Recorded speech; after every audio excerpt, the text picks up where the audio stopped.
Então é isso, iniciando então o nosso evento, vou passar a palavra para o doutor Walter. Muito obrigado, doutora Érica. Na sua pessoa, cumprimento todos os integrantes da Comissão de Tecnologia do AB. E eu, antes de mais nada, eu queria assim, rapidamente me apresentar. Meu nome é Walter Schwenkner. Colocaram de Araújo, é Walter Schwenkner de Araújo, mas geralmente colocam de Araújo, porque o Schwenkner, nem eu sei soletrar. Então, geralmente, mas as pessoas me conhecem como Walter Schwenkner. Atualmente estou no Departamento de Tecnologia, Inovação e Comunicação do CNJ, sou juiz federal na segunda região, no Rio de Janeiro, e, enfim, nesse período da pandemia, doutora Érica, aqui eu parabenizo enormemente pela iniciativa, isso aqui é muito importante. Isso aqui, eu diria que sim, talvez uma das primeiras iniciativas no sentido de aproximar dessa forma, iniciativa privada, OAB, poder público com um propósito comum. Então, eu queria dar os parabéns por esse trabalho belíssimo que a senhora tem feito à frente da Comissão de Tecnologia do OAB. Mas só para contextualizar, eu, durante a pandemia, estava como secretário-geral na gestão do ministro Luiz Fux no CNJ, que foi quando essas iniciativas tiveram o kick-off, começaram nesse período, e atualmente o ministro Luiz Roberto Barroso, o atual presidente do CNJ, tem dado o maior incentivo a todas as medidas relacionadas à inovação tecnológica, dentro desse grande programa Justiça 4.0. Eu não quero aqui, digamos assim, ensinar padre a rezar a missa, porque talvez muito do que eu viesse a falar aqui sobre os detalhes do que é o programa Justiça 4.0, as Lotecs com certeza já conhecem, e eu sei que assim, o objetivo é de dar um passo adiante, de sabermos para onde podemos caminhar com essa estrada lindíssima que já está pavimentada por meio de atos normativos, em especial por meio da Resolução 574 da Portaria 316 do CNJ, que nos permitem caminhar cada vez mais próximos de mãos dadas. Então, a Resolução 574 da Portaria 316 e a regulamenta são atos normativos que possibilitam o uso de dados que estão contidos no Codex, no Data Lake nosso, na plataforma digital do Poder Judiciário, enfim, aumenta a sinergia. É uma expressão, uma passagem que eu costumo assim, até lembrar, onde eu tenho caminhado, que quando surgiu a ideia de processo judicial acho que todos aqui vivenciaram isso. A ideia era de que o processo judicial era um monte de papel que era costurado por um servidor da justiça e a responsabilidade recaía apenas nos ombros do Poder Judiciário, que se sentia o dono daquilo ali. Com essa revolução, essa quarta revolução industrial, né, em que o mundo se torna virtual, a digitalização dos processos, o processo processo eletrônico, ele não é apenas um processo na tela de um computador, é um processo que está em todos os lugares ao mesmo tempo, como se fosse um Deus.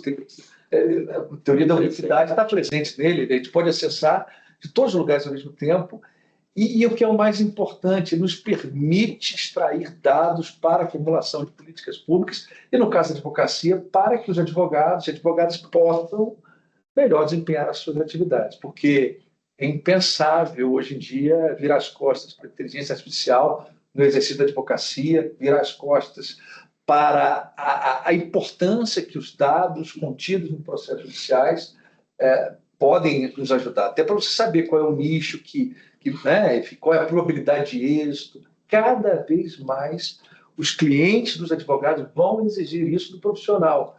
Qual é a probabilidade de eu vencer essa ação? E sem trabalhar com esses dados que já estão compilados, já foram compilados pelo CNJ, através do que já temos de ferramenta tecnológica, vai ser mais difícil. Então, hoje nós temos um momento bem diferente daquele do processo que era costurado pelo Poder Judiciário, que era da sua responsabilidade, que é um momento em que se percebe que o processo ele é quase como que um ser vivo de interesse da sociedade como um todo.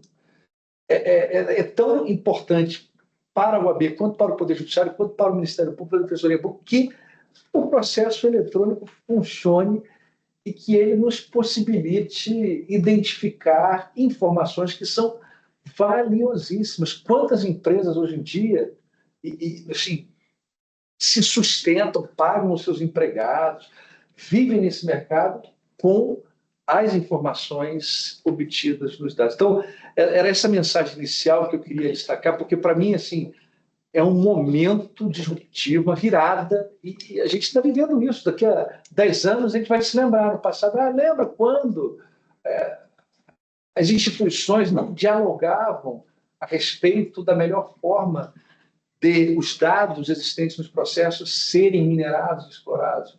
Nós sabemos que era interesse da advocacia e da sociedade como um todo ter esses dados. E também é do interesse do Estado, através do CNJ, que esses dados sejam utilizados da melhor forma. E o nosso país, isso acho que é um ponto importante, o Brasil, eles colocam numa posição muito diferenciada no cenário mundial. Eu, nos últimos 2 anos, em razão disso tudo aí, do 4.0 e tal, eu estive na OEA, lá em Washington, tentando difundir todos esses objetivos e programas através dos países do sistema interamericano, e o que se percebe muito claramente, países ricos, Estados Unidos, Canadá, e países que não têm tantas condições, é que o Brasil ele está anos-luz à frente do segundo colocado, que eu nem sei quem é, de tamanho que é a distância em que nós nos encontramos por diversas circunstâncias, diversos fatores. Nós temos uma judicialização absurdamente elevada, nós temos um investimento absurdo, no sentido positivo, em tecnologia, e nós, lá atrás, não adotamos uma medida que muitos países adotaram, como, por exemplo, a Inglaterra. Por exemplo, mas a maioria adotou o quê? Não vamos divulgar os dados. Na Inglaterra, para o advogado saber qual foi a fundamentação de uma sentença, ele tem que pedir e paga para obter uma cópia. Eu não sei como é que está hoje, mas há 2 anos era assim. Não era nada divulgado, publicizado. Então, como nós temos este ponto de partida de só não publicar aquilo que é, por decisão judicial, sigiloso, a informação ficou mais fácil de ser acessada, e agora a gente está chegando num momento em que isso passa a ter um valor. Né? E, assim, eu queria, nessa minha fala inicial, deixar bem claro que, do ponto de vista do Conselho Nacional de Justiça, é muito interessante ampliar essa cooperação, ampliar o potencial de uso dos dados que nós temos, porque isso gera prosperidade para o país, riqueza para a advocacia, para o Estado, recursos que podem advir da mineração desses dados, e para a advocacia é fundamental hoje em dia. Quer dizer, quem é que imagina hoje em dia que vai, no futuro, pelo menos, advogar sem ter o mínimo conhecimento do que está acontecendo na jurisprudência, sem essas informações, sem esses dados. Então, era essa minha mensagem inicial. Eu queria passar a palavra. Eu até nem apresentei os meus colegas aqui. A gente é amigo, assim, né? Vou apresentar aqui sem ordem hierárquica nenhuma, assim. Tiago, diretor de TI do CNJ, né? Ele fala aquelas palavras que ninguém entende, mas quando fala também a pessoa passa a achar que está entendendo. Com ele eu aprendi front-end, back-end, um monte de coisa que eu acho que não existe. Mas dizem que existe, eu repito. O doutor Alexandre Libonati, colega lá da Justiça Federal também, ele hoje é quem pilota a TI como juiz auxiliar da presidência do Conselho Nacional de Justiça, é o nosso grande maestro lá no Conselho Nacional de Justiça. Mas não toca instrumento nenhum. Mas... Não, mas toca a todos, tem o meu ouvido absoluto. Doroteu Barbosa Neto, Doroteu... Eu não sei o que eu vou falar com você, Doroteu, porque você está em todos os lugares ao mesmo tempo. É um processo eletrônico. Assim, resumidamente, o doutor Doroteu é juiz do trabalho na 14ª região e está no CNJ à frente dessa cooperação CNJ-PNUD. Vocês sabem que tudo isso que a gente faz no CNJ faz com o apoio do PNUD, que é o órgão das Nações Unidas, que nos auxilia na gestão dos recursos para viabilizar todo o projeto. Isso gasta, não vou dizer que gasta dinheiro, mas é um investimento muito elevado. Milhões e milhões de reais estão sendo investidos em tecnologia pelo Judiciário Brasileiro, com o apoio, não é dinheiro do PNUD, mas o PNUD ajuda na gestão dos recursos. Os recursos são públicos, integralmente públicos, e essa é a parceria. O Doroteu, eu diria que é a pessoa que tem feito essa ponte e impulsionado os projetos, não só na parte de inovação tecnológica, mas frente ao Pedro Thiago, também da nossa equipe. Thiago, a gente já foi até meu aluno na Uninove, também presente, um craque também de inovação tecnológica, relações institucionais, enfim. Né? Acho que eu fico muito feliz por estar aqui hoje, de verdade, porque o Thiago não estava no grupo ainda na época, mas nós quatro aqui, quando começamos, isso era uma ideia. Imagina você inventar uma coisa, todo mundo aqui pensar, e hoje isso virou uma realidade aqui, com tantos advogados, as Lawtechs acreditando em algo que já é uma realidade, que tem um potencial absurdo no futuro de nos colocar, enquanto país, um magnífico produto de exportação, que é esse projeto de inovação tecnológica. Isso, assim, pode apostar. O Brasil, a advocacia brasileira, tem ferramentas que nenhum outro país tem. Só para terminar, Alexandre e Doroteu foram... Você não foi na Estônia, né? Com o pessoal na Estônia. Ah, Estônia é isso, a Estônia é aquilo, tem um monte de coisa. Tem, eles têm governo digital muito avançado, né? O pessoal até brinca que a criança nasce com login e senha já. Antes, é verdade. Né? Login e senha. Mas na parte judicial não tem como eles chegarem próximos do que nós estamos desenvolvendo e que nós temos já de ferramentas para facilitar o acesso à justiça. Mas era isso, queria passar a palavra ao doutor Alexandre para dar sequência à doutora Érica. Né? Sim, a gente está talvez apresentando aqui, né, as nossas... Eu fico assim, com uma inveja dos bons oradores, eu não falar tanto assim. Acho que de todos, eu sou quem fala pior. Mas acho que é bom contextualizar, porque talvez nem todo mundo acompanhe esse processo desde o início. Né? O programa Justiça 4.0 é um nomezinho bonito para o programa de transformação digital do Poder Judiciário. O programa se iniciou em 2020, né, sob a condução do Dr. Walter, que na época era o secretário-geral do CNJ. Então, ele surge com a primeira, exatamente na primeira sessão, presidida pelo ministro Luiz Fux, em que é aprovada a Resolução 335, que cria a plataforma digital do Poder Judiciário. Essa plataforma não existia, ela tomou corpo em 2021. Nesse meio tempo, essa parceria com o PNUD foi firmada, né? Iniciaram-se as contratações e as etapas de desenvolvimento. E, paralelamente à plataforma digital do Poder Judiciário, nós podemos dizer que é um dos principais, se não o principal pilar desse programa, havia o Codex, que deu origem ao Data Lake do Poder Judiciário, que concentra, né, dados e metadados de todos os processos ativos do Poder Judiciário. Os mais de 85 milhões de processos ativos estão na base do Codex, além dos processos arquivados desde 2015, se eu não me engano, 2015. Então, essa base está praticamente completa hoje. Nós estamos com os tribunais na faixa de 95%, 96% de conclusão. Não se atinge 100% porque há ainda processos com discrepâncias de dados que precisam ser saneados. E, a partir de então, iniciou-se uma etapa, né, que eu brinco em etapa de estrutura, que não aparecia para o usuário final, né? Nem o juiz, nem o servidor, nem o advogado conhecia esse trabalho, porque era um trabalho, de fato, de estrutura, né? É o encanamento que passa embaixo da terra, e que a pessoa só percebe que existe quando começa a jorrar a água do outro lado. E o lançamento da plataforma JusBR, na semana retrasada, eu acho que dá esse passo, né, de concretude. Ele mostra, né,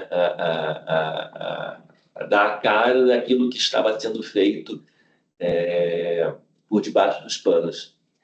Até alguém brincava outro dia que era a ponta do iceberg, né? Que ninguém via aquela parte que estava embaixo do oceano até então.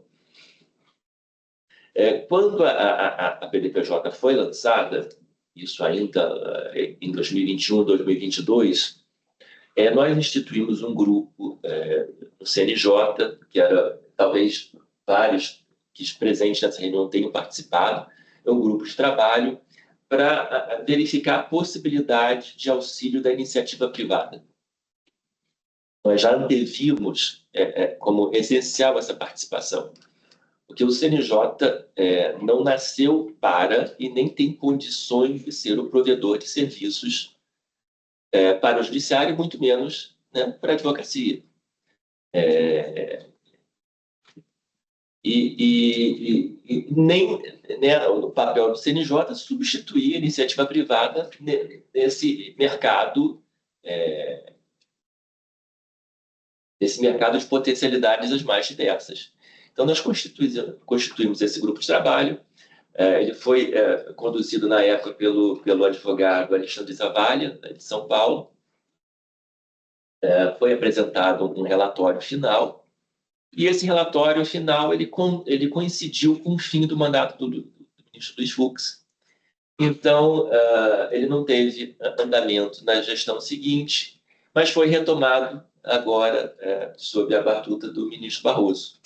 Então, nós retomamos. Eu não vou esperar você passar a palavra, porque tem uma atividade marcante desse grupo, que foi uma reunião com a própria B2L, e no meio da reunião eu perguntei: qual é o sonho de vocês para um judiciário seja acessível para a própria associação e que a gente consiga atingir os objetivos, que vocês não fiquem cauneando uma base, que não me deem trabalho, que a gente consiga gerar uma expectativa de custo mais baixo para vocês e para mim também. Uma centralização de dados, era a primeira coisa, com API de consumo. E eu acho que é isso que a gente vem entregar nesse momento, né, doutor Alexandre? A gente pode resumir todo esse trabalho nisso que o Jus.br vem fazer. Ele entrega para o advogado individualmente todos esses serviços, mas para cada um desses serviços e para cada uma dessas consultas, nós temos uma API justamente para ser consumida pelas empresas, pelos escritórios, pelos sistemas dos escritórios,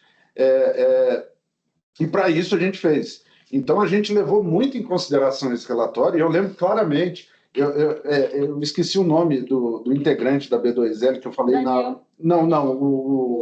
Isso, que estava presente naquele momento. Eu falei, eu vou tentar fazer tudo isso, que naquele momento era um sonho, e hoje a gente consegue entregar como realidade.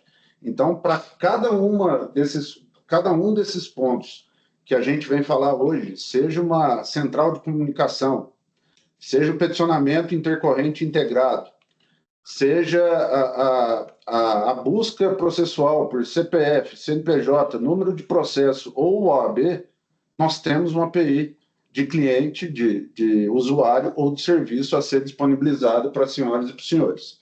Claro, como o Dr. Walter mencionou, resolução 574 e a resolução 316.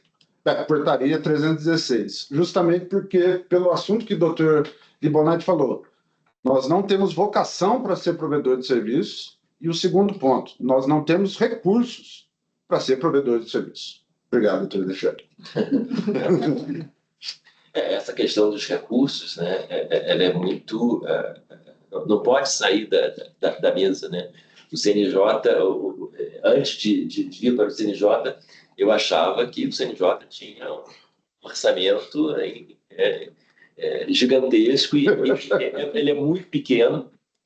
Enfim, o orçamento é público, então a gente pode dizer, o orçamento da TI do CNJ gira por volta de 80 milhões ano. A gente vive com pilhos na mão. Então, efetivamente... Só o 4.0 gasta por ano quantos milhões? O projeto todo até 31 de dezembro de 2026. De dezembro de 2020 até 2026 são 53 milhões de dólares. 300 milhões de reais. Isso. Mas o orçamento, só o orçamento não daria. Por isso mesmo que é todo com doação dos tribunais superiores e dos conselhos. CSJT, STJ, CJF, TSE, todos os tribunais superiores envolvidos nesse projeto. Então, nós estamos provendo aqueles serviços mínimos, né? A consulta, a central de comunicações, o peticionamento, mas as APIs estão disponíveis para consumo externo e o oferecimento ao mercado dos serviços premium. Daí a oportunidade de negócio da iniciativa privada. Seria como se a gente fosse o serviço free, nós temos que oferecer o serviço gratuito a toda a população, a todos os advogados, mas eu acho que dessa reunião podem surgir, da resolução, né? Surgiram e podem surgir diversas oportunidades de oferecer esse serviço aos advogados e à comunidade como um todo, porque esse primeiro passo agora foi abrir a comunidade que participa mais diretamente, então advocacia, Ministério Público, etc. Mas em janeiro a gente abre o portal de serviço para todo o CPF e CNPJ, então qualquer um que tiver o gov.br vai poder acessar e ter seus serviços próprios. Então é uma gama de serviços que a gente está reunindo 93 tribunais num ambiente único. E se a gente for, né, Dr. Walter, reunir o número de visitações nos sites dos tribunais, tomando por base os tribunais que a gente tem hoje, se a gente tirar 30% do movimento dos sites dos tribunais para vir para o jus.br, a gente é hoje um dos maiores sites do Brasil ano que vem, com toda certeza. Caminhando, sair sem nenhum exagero. Sem nenhum exagero. Um dos maiores sites do mundo. Por exemplo, o site do Tribunal de Justiça de São Paulo, só o TJ de São Paulo, não sei se vocês sabem, é um dos 20 maiores sites do mundo, em termos de acesso. Então, 40% da distribuição. A gente está falando de um site que vai concentrar todos os 90 e tantos tribunais brasileiros. Então, assim, o potencial disso ser e um acesso qualificado, porque a pessoa, né, o advogado, a parte, o juiz, ele abre aquele site e vai ficar o dia inteiro trabalhando naquele site. Não vai só comprar passagem aérea e sair, ele vai ficar ali. Então, o que a gente pensou na ideia de, assim, né?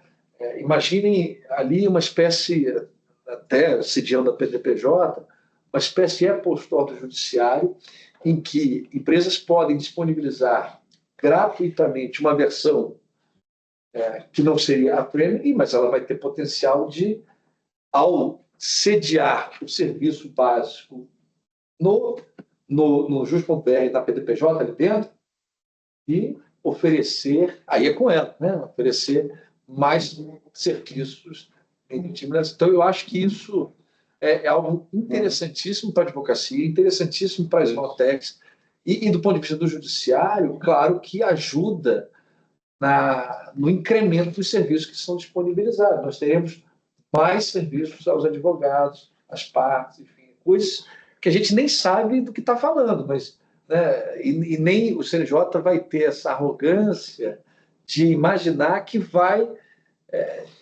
identificar todas as necessidades das partes, advogadas, porque a iniciativa privada, ela que está ali acompanhando e percebendo até, né, os próprios advogados, melhor do que quem está do outro lado do balcão, para ter essa visualização mais precisa. E quando o plenário aprovou a resolução 574 e depois a regulamentação com a 316, eu achei que ia chover pedidos das senhoras e senhores de projetos ali. Foi quando, então, numa reunião com a doutora Érica, eu falei, doutora Érica, apenas a Jus Brasil enviou projeto para a gente.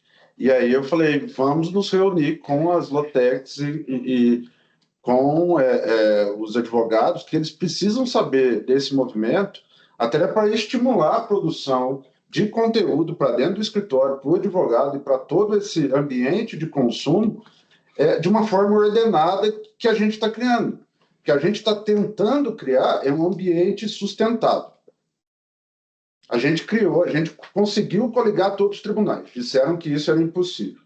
Depois disseram que era impossível fazer o peticionamento intercorrente para todos os tribunais. A gente criou também STF e STJ já operando, mas tem acho que 12 ou 13 tribunais já operando. Justiça do Trabalho entra toda até depois do recesso, né, Tiago? Isso. Logo depois do recesso entra, depois o sistema EPROC todo de uma vez também. Então, Brasil todo, até começo de fevereiro ali, todo nesse. Depois vem o peticionamento inicial. Também já disseram, não vão conseguir, a gente vai conseguir. E a gente está chamando todos vocês para integrar esse movimento. Em 2020, eu já dizia isso para empresas de software para os tribunais. O mercado do judiciário está mudando.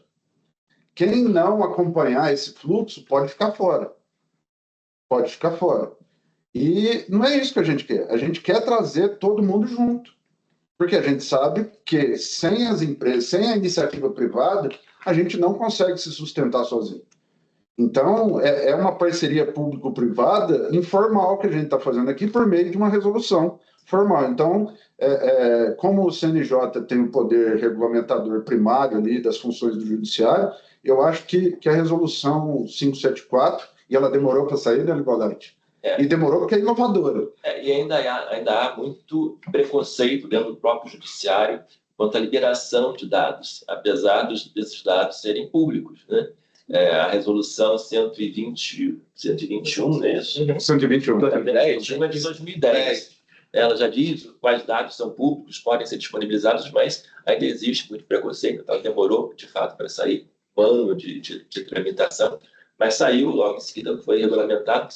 E é importante salientar que ela prevê, de fato, uma contraprestação, mas essa contraprestação ela é essencial. Nós não estamos cobrando por dados, nem podemos cobrar por dados ou receber por esses dados, porque sem ela não existe a sustentação de tudo. Nós não temos orçamento nem recursos para manter indefinidamente a plataforma sem que haja contribuição para a sustentação da nuvem. Então, quem efetivamente for utilizar esse serviço, talvez o Thiago pudesse explicar um pouco melhor como é que tecnicamente isso faria para dar sustentação ao consumo. E são duas espécies de serviço, né? Temos o consumo público pela 576 e temos a API do usuário do JusBR, que aí é aquele usuário do sistema de advocacia que entra utilizando a OAB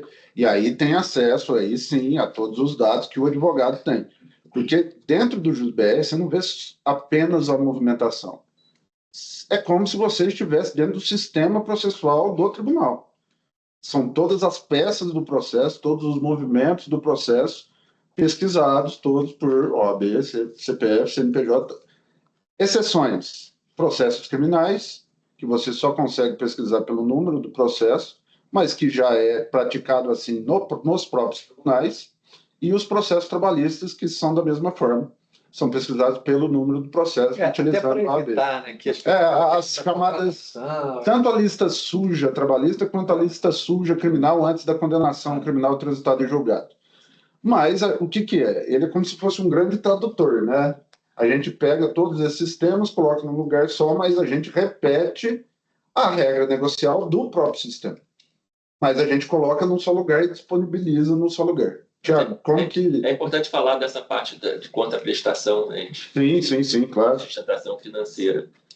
Bem, boa tarde a todos. Primeiro, a satisfação estar aqui com as senhoras e com os senhores, falando um pouquinho do trabalho que a gente tem desenvolvido nos últimos 4, 5 anos, mas que, na verdade, é a materialização de um desejo do CNJ que vem de 2009. Eu sou servidor do Conselho, sou do quadro do Conselho Nacional de Justiça, sou servidor lá desde 2008.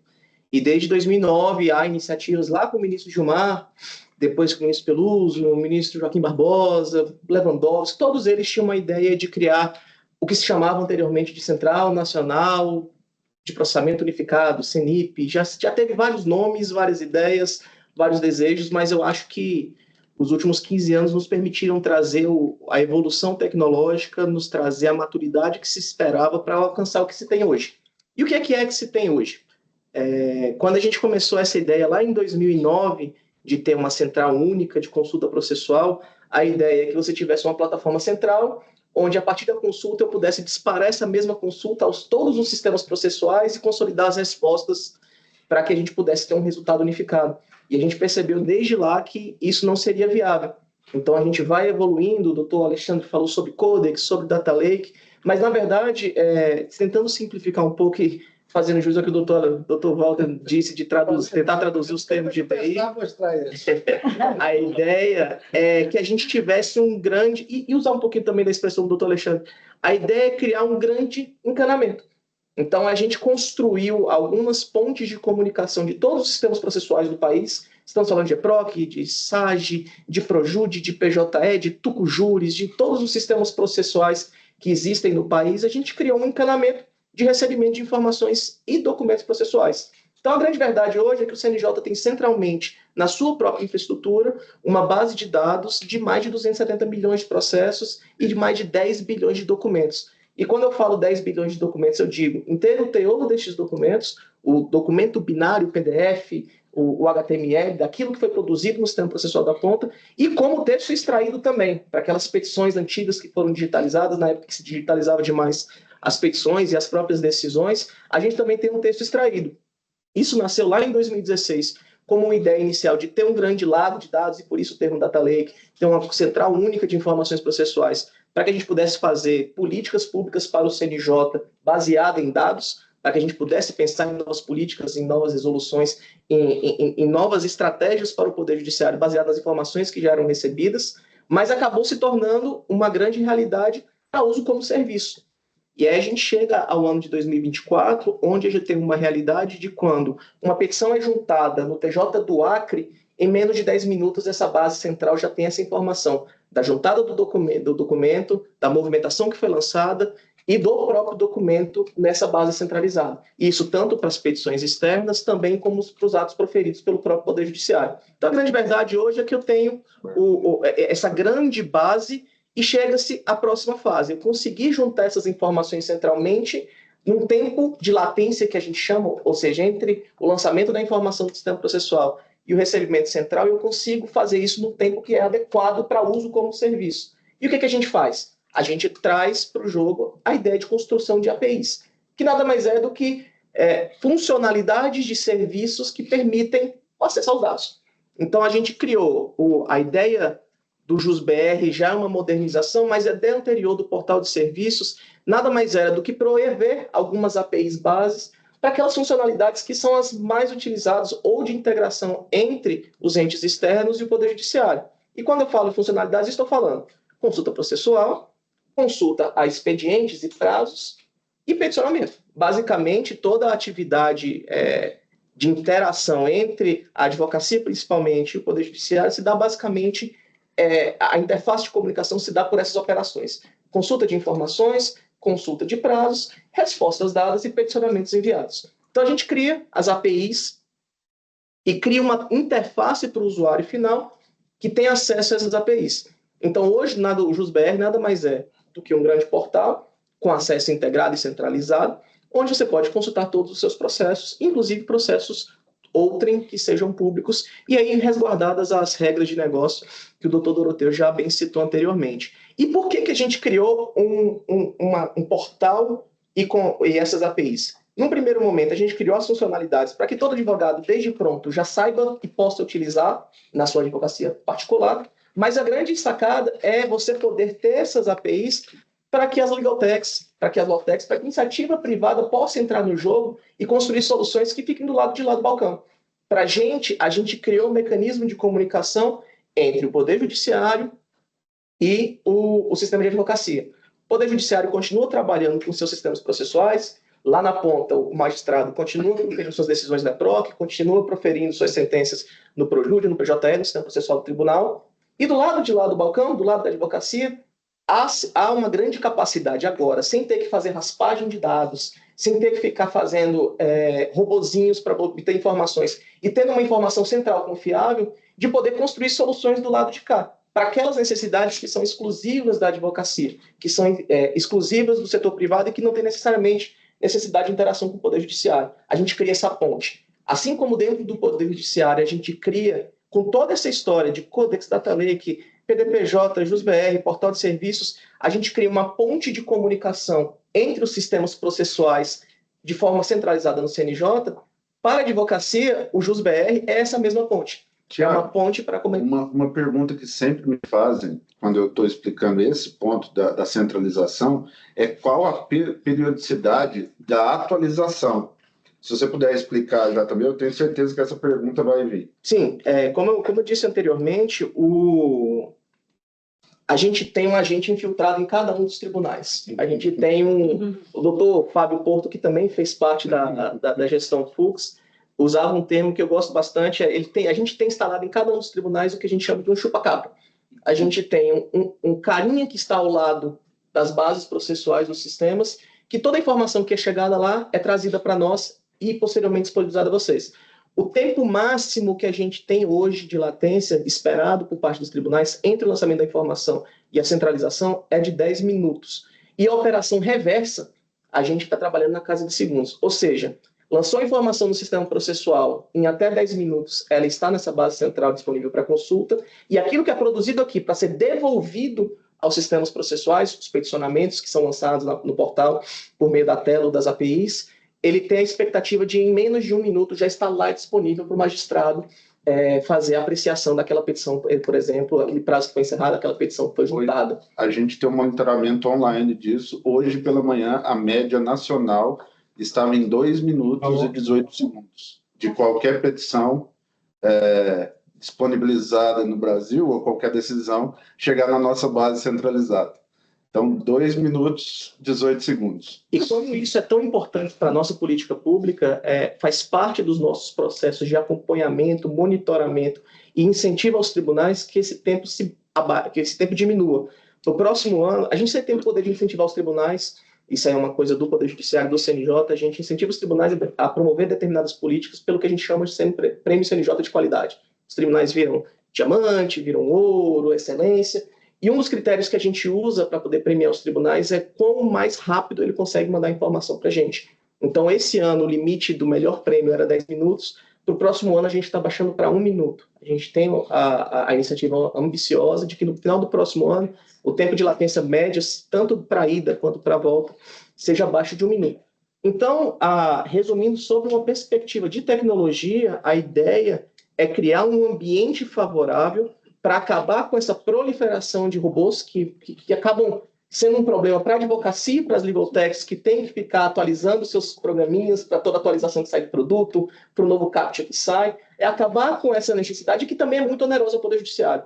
Combater os robôs do lado de cá do balcão sempre foi muito custoso, sempre foi muito danoso a uma perspectiva de infraestrutura. Então, racionalizar, institucionalizar e profissionalizar o acesso aos dados do Poder Judiciário, dentro daquilo que é permitido, daquilo que é regrado, é um alívio para todos os lados. Para a gente também é compensatório, não só sob uma perspectiva de evolução, que o Dr. Walter já trouxe muito bem na fala inicial, mas até sob uma perspectiva de sanitização, de racionalização do uso dos recursos.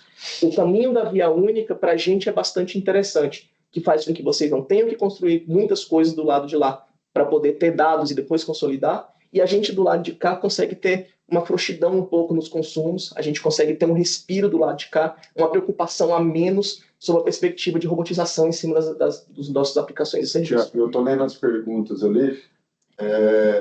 Todos os tribunais já estão conectados, a base de todos os tribunais já está presente, então 100% dos tribunais e 100% das bases dos tribunais já estão conectados. Por exemplo, São Paulo, o Tribunal de Justiça de São Paulo tem só 37 bases diferentes, e todas elas já estão dentro. Então, nós temos 100% das bases de dados hoje dentro desse Codex, integradas e online com a gente. Então, para consulta, hoje nós temos 17 ou 18 tribunais já fazendo peticionamento intercorrente, até o início do ano que vem, a nossa esperança é que todos eles estejam fazendo peticionamento também. Tiago, estão perguntando ali o tempo de resposta dessa API, quanto tempo de resposta dessa API, como tem acesso a essa documentação. Aí eu acho que a gente entra na parte da portaria e da própria resolução. Porque para ter acesso a isso, pessoal, se vocês olharem a resolução 574, depois entra lá no site do CNJ, resolução 574, e portaria 316, tem alguns requisitos, alguns projetos que tem que ser feito para isso ser direcionado. Mas a documentação e as respostas, o Tiago pode fornecer, mas uma coisa eu garanto. Tudo que nós fizemos foi pensando em soluções de mercado, soluções free que podem ser compartilhadas com outros países, porque como nós somos pioneiros nessas iniciativas, nós temos essa visão do mundo e temos essa parceria com o Programa das Nações Unidas para o Desenvolvimento. Tudo que nós fizemos, ele pode ser compartilhado com outras nações. Então, tudo isso em free, né, Thiago? Free software. Então, acho que o Thiago pode falar melhor sobre isso. Sobre duas questões. Primeiro, acho que nada melhor do que um relato para responder. Tem gente já utilizando a API e tem colocando requisições abaixo de 100 milissegundos, o que seria extremamente impensável. Menos de um décimo de segundo para a resposta a uma determinada consulta.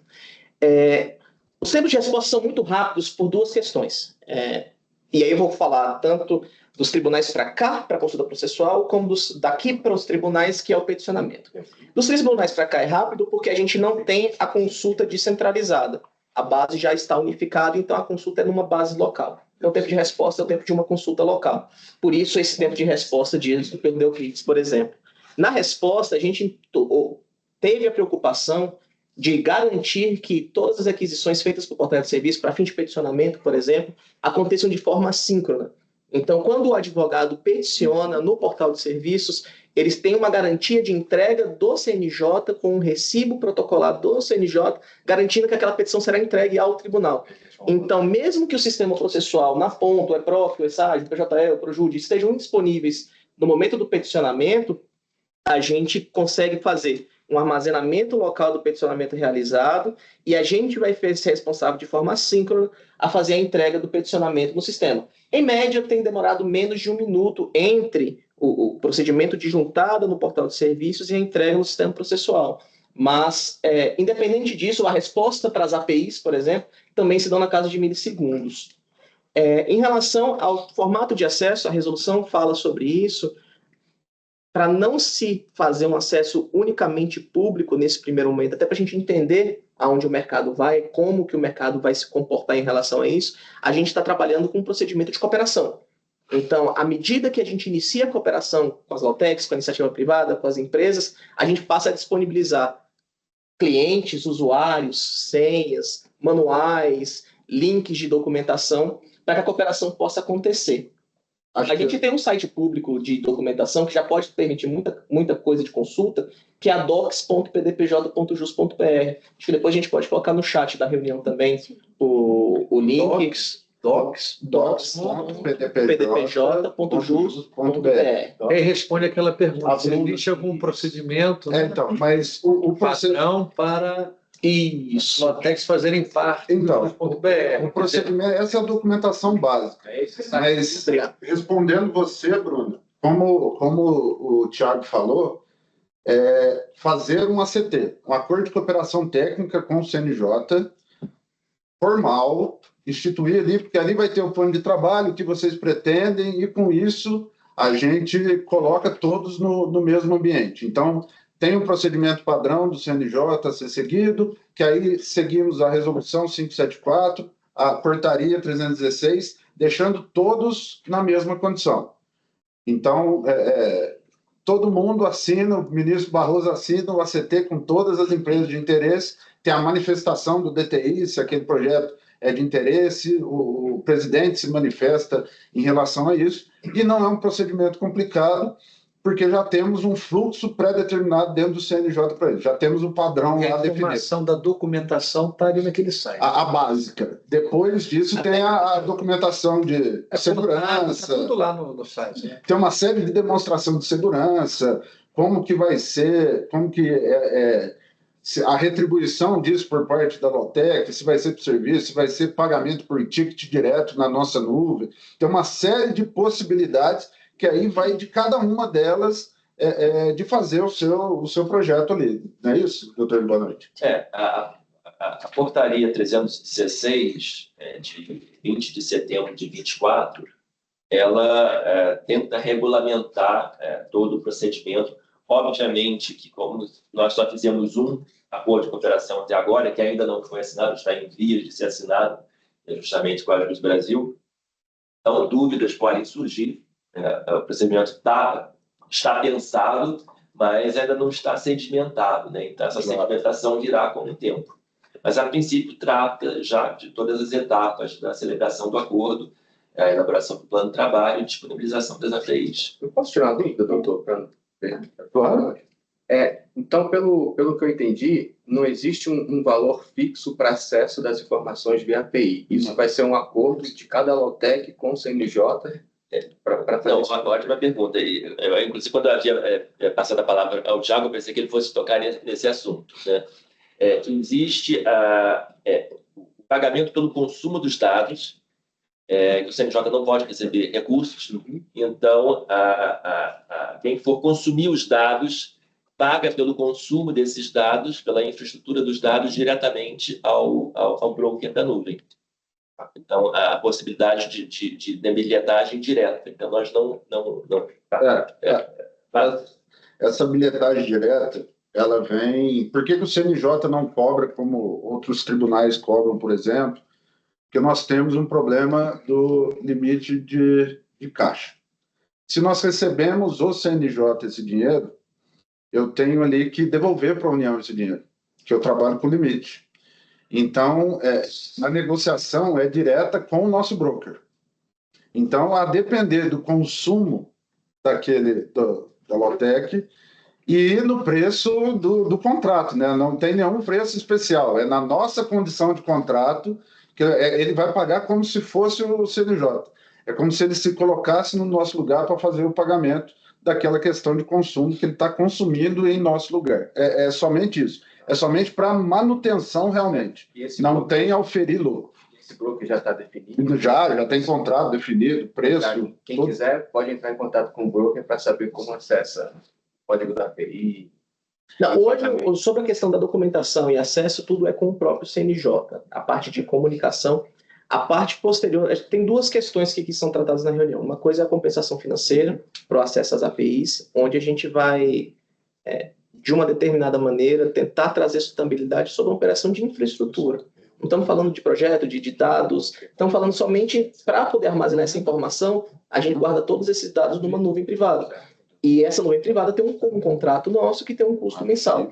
Então, a ideia é que as operações chamadas para esta nuvem possam ser cobradas e bilhetadas no valor da operação de consulta, e só como uma tratativa de cooperação. Então, sob uma perspectiva financeira e técnica, a tratativa é toda com o CNJ. Tá. E aí a gente vai fazer o intercalamento com o nosso contratado, com o broker de nuvem, para que a gente consiga fazer a triangulação, para que eu disponibilize para vocês o acesso, e o acesso vai se dar a essa nuvem. E aí esse pedaço de acesso possa ser bilhetado. Hoje não está definido. As primeiras operações, a gente começa a operação tentando entender o funcionamento do ecossistema. Tá. Então, os primeiros acordos que vão sair não necessariamente vão trazer o ônus financeiro na consulta da API. E aí entra o segundo critério da resolução, que é a contrapartida de serviços. Então, algumas cooperações, ao invés de terem custo financeiro ou subsidiariamente ao custo financeiro, tem a possibilidade de que o produto que se dê, vocês vão fazer um produto de análise de alguma forma de agrupamento de petições, de alguma jurimetria, alguma coisa do tipo. A contrapartida pode ser que esse serviço ou um pedaço dele possa ser provido para o Poder Judiciário sem custos ao Poder Judiciário. Eu posso até depois mostrar um exemplo que eu falei para a Érica no final da reunião, né? Mas só para dar como exemplo. Então, pelo que eu entendi, hoje, se a Alotec for usar a API, ela precisa primeiro fazer um acordo de cooperação, né, para poder ter esse acesso. Então, por exemplo, né, quando alguma Alotec vai usar uma API, por exemplo, do GPT, do Llama, do AWS, o cara vai lá, ou ele bota um dinheiro antes, ou é um pós-pago, ele pega uma chave, joga no código da API e baixa os dados. É mais ou menos esse modelo. Aí, para fazer isso, teria que ter um acordo de cooperação. Exato. De cada Alotec individualmente. Isso. Ou talvez a B2L possa intermediar um acordo de cooperação maior para os seus associados. E aí a pessoa paga um valor e pega a chave de acesso, né? Seria mais ou menos. É algo nesse sentido. Mas nesse primeiro momento, como a gente está tentando entender o movimento, a ideia não é começar agora, até para não ser uma coisa insustentável, uma coisa sobretaxada. Então, os acordos vão sair, a gente vai entender o funcionamento, ou como as melancias vão se encaixar nesse caminhão que está em andamento, e aí a gente passa a tratar em seguida. A gente está criando inovação, gente. Isso não existe Sim. no mundo. Esse modelo pode existir na iniciativa privada, mas dentro do governo, do sistema de governo, não existe. Então, nós estamos criando inovação. Então, vocês estão fazendo parte desse momento inicial. Então, a gente vai criar junto. Tem as regras básicas ali, mas o plano de trabalho, o acordo com cada um estabelecido, vai ser realmente estabelecido ali com o CNJ. É isso. Claro. Deixa eu só... Sim. Então, pelo que eu estou entendendo, assim, existe a possibilidade de cooperação com existe também a possibilidade de cooperação com escritórios em particular. Sim. E aí, bom, imagino que possa haver também a possibilidade de cooperação com startups que você criar. Sem dúvida. E também com o meio acadêmico que pode Também. ter soluções. Sem dúvida. A gente não faz diferenciação do que se entende por iniciativa privada. Meio acadêmico está até destacado na resolução e na portaria. Isso, sob perspectiva da resolução, a academia ela tem alguns formatos distintos de comprovação de capacidade técnica. São os requisitos de firmação dos acordos. Mas a gente não faz distinção. A ideia não é nichar o produto. A ideia é libertar os dados para que a iniciativa privada possa construir as suas soluções de avanço e celeridade do outro lado do balcão. Certo, perdemos. Havia uma pergunta ali, por que nós não utilizamos o modelo do Serpro, né? Eles perderam a licitação. nós não temos como receber, né? Até existe uma ideia de criação de um fundo do CNJ, da Dr. Walter também, que está à frente dessa iniciativa, para que nós possamos modificar, ampliar o modelo, mas hoje nós não podemos receber recursos. Eu queria só um Dá no minutinho, nosso teto. Doroteia, você me permite? Porque a gente engatou nas perguntas para a gente dar a oportunidade de responder todas. Nós não tivemos a oportunidade ainda do Daniel falar, da Lotec, para a gente fazer uma apresentação, e estou falando aqui com o Zavaglia, já mandei o link, acho que ele vai entrar, falei que você citou. Então, só para a gente organizar dessa forma, você pode abrir para ele? Eu acho que se ele clicar Daniel? no microfone dele, ele já pode Você passar. pode entrar, Daniel? Por favor? Boa tarde, Só para se apresentar, que a gente já entrou nas perguntas. Não vemos. A turma aqui é muito executora, viu, Daniel? Você nos desculpa. Ele está aberto? Será? Estão me escutando? Está aberta a sua câmera? Sim, sim. Vamos abrir a sua câmera aqui? Olha lá, Daniel. Mas estão me escutando? Estão? Não. Pessoal, boa tarde a todos. Sou Daniel Marques, também sou advogado, sou diretor-presidente da BDZL, que é a Associação Brasileira de Lautex e Filotex. Eu devo agradecer a doutora Érica, né, por fazer essa ponte com o CNJ, também agradecer ao doutor Doroteu, né, Alexandre Bonatti, Fábio Porto também está aí, Fábio Porto? Doutor Fábio Porto? Não. Não se encontra não, né, ao Thiago e ao Antônio. A B2L, pessoal, ela surge ali em 2017 com 20 empresas de tecnologia jurídica. Hoje em dia somos mais de 1.000 associados. Nós temos no Brasil, no Vale do Silício do Direito. Temos maior diversidade de Lautex do mundo. São mais de 300 empresas que fazem parte da associação. E dentro da B2L, nós também temos escritório de advocacia, departamento jurídico, a PGE do Rio de Janeiro se associou, a AGU também parceria com a AGU, instituições públicas. Essa dos é essencial, porque desde 2018, né, a época liderado pelo conselheiro, me esqueci o nome agora recentemente, mas pelo conselheiro está trabalhando com os dados abertos, né, também lançou ali um livro sobre dados abertos, o Liporado, escreveu ali o artigo junto com o Fábio Porto, né, então é um muito importante, né, foi um livro prefaciado por Fux. Dentro da B2L também, nós estamos desenvolvendo uma API de interoperabilidade entre as próprias empresas de tecnologia jurídica. Temos diversos programas, entre eles, né, programas de missões internacionais, onde percebe a liderança dos tribunais brasileiros em relação à inovação e tecnologia. E eu quero deixar aqui, né, a colaboração Nós estamos nesse momento que a gente tinha MVP, né, prototipação, primeira portaria.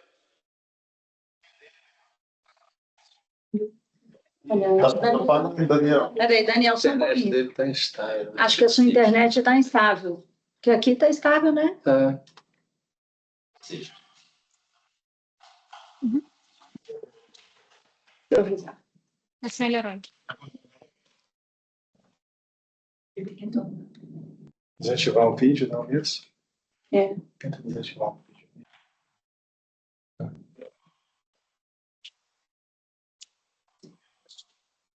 Para ele, né? Tá, vou fazer aqui. Pediu para ele tirar o vídeo. Acho que voltou. Voltou? Estão me ouvindo? Sim. Sim, agora voltou. Tirei o vídeo aqui. Isso.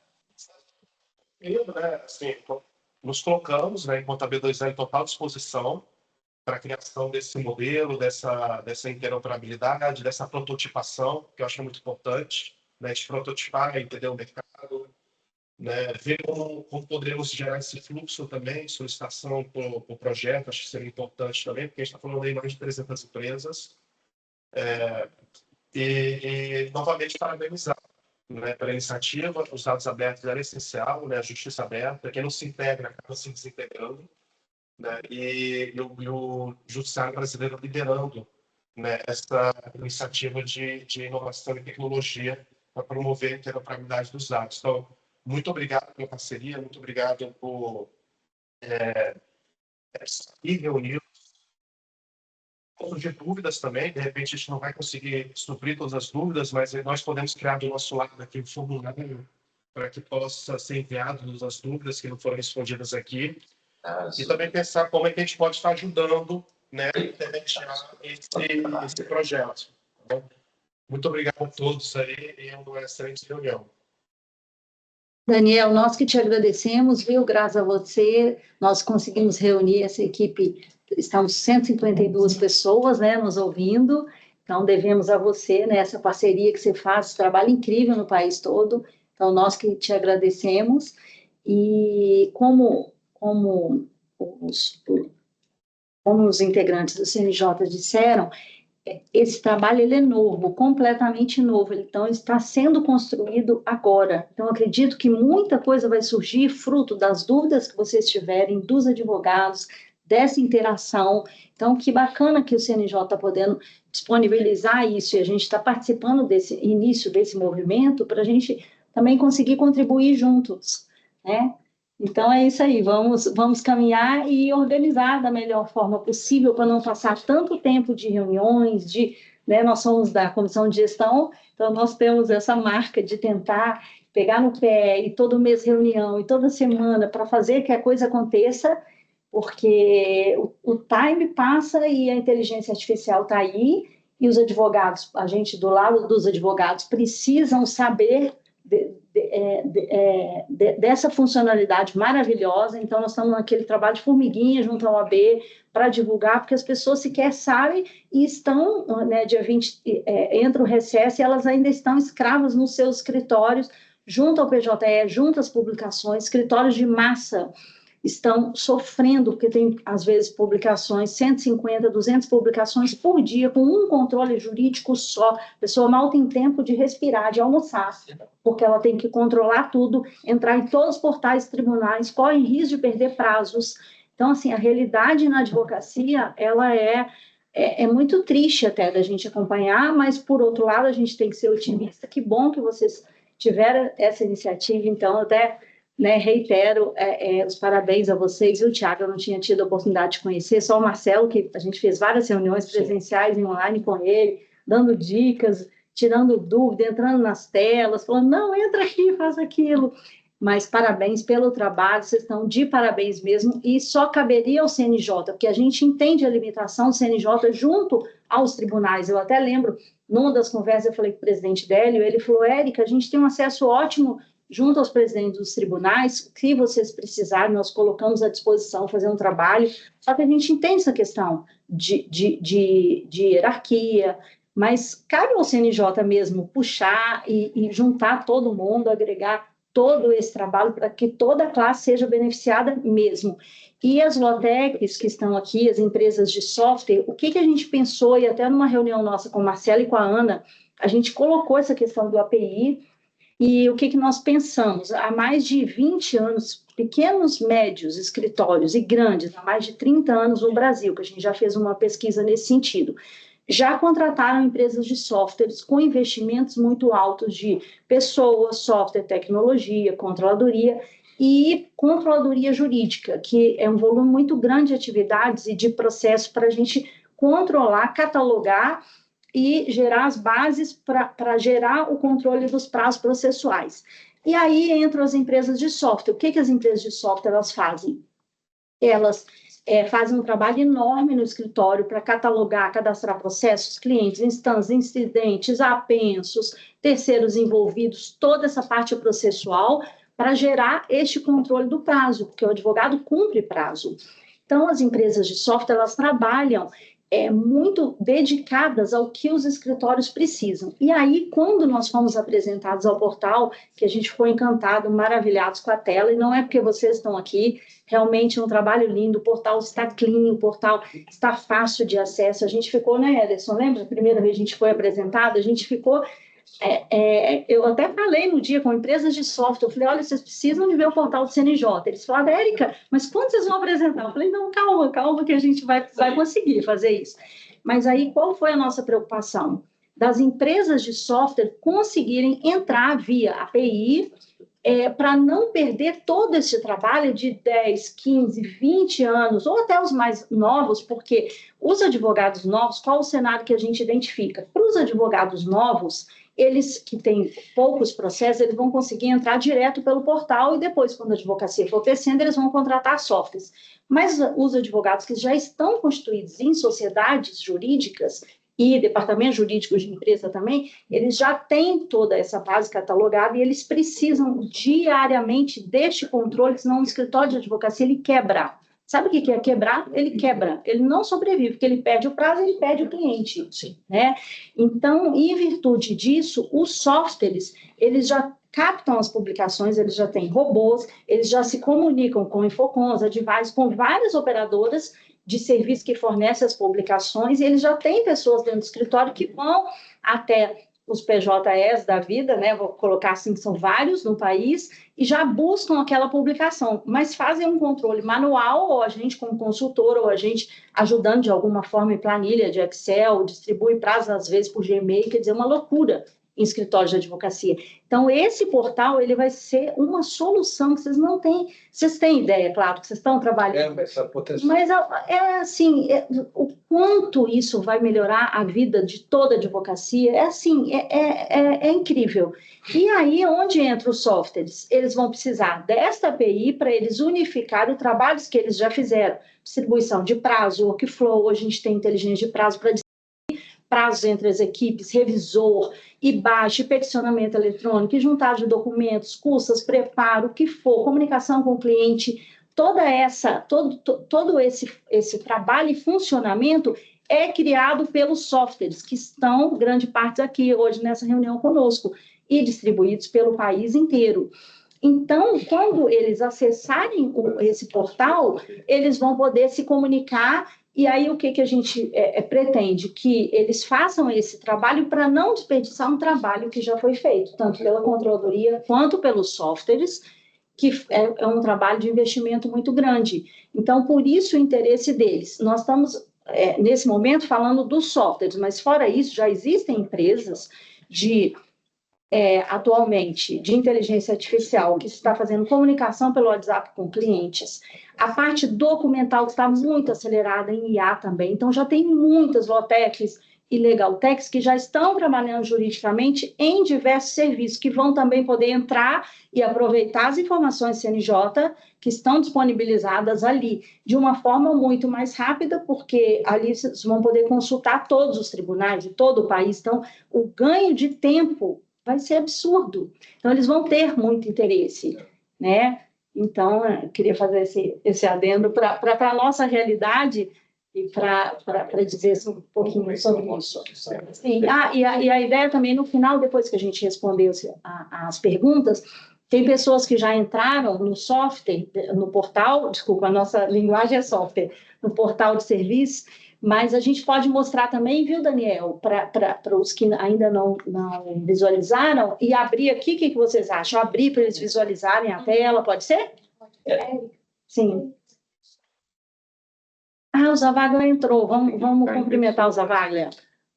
Então, eu acho que tem que admitir aí, né? Nossa, para de responder.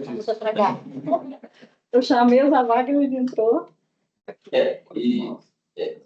Nessa oportunidade, 2 minutos e 30 segundos, a última pergunta ali, atraso da movimentação do tribunal com o JusBR.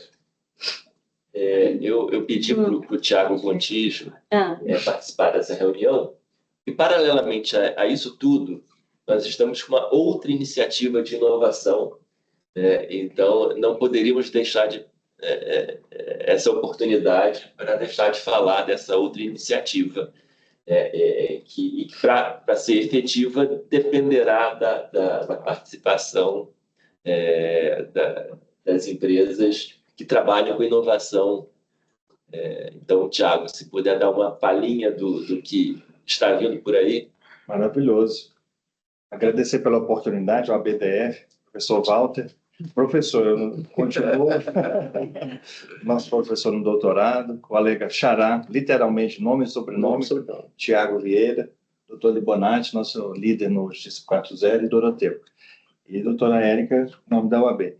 Nós estamos no CNJ sob a liderança e a grande proatividade do próprio doutor Alexandre Libonati, que patrocinou um movimento de inovação aberta no âmbito do Conselho Nacional de Justiça, a partir do marco legal das startups e do empreendedorismo inovador. Então, nós temos a Lei Complementar 182, que traz, desde 2021, a possibilidade de uma contratação especial a partir da apresentação de um problema, de um desafio, em que a administração pública, no caso o CNJ, vai apresentar uma dor que ela está enfrentando hoje na Justiça, e as empresas vão apresentar propostas de resolução desse problema por meio de financiamentos e fomento do próprio judiciário.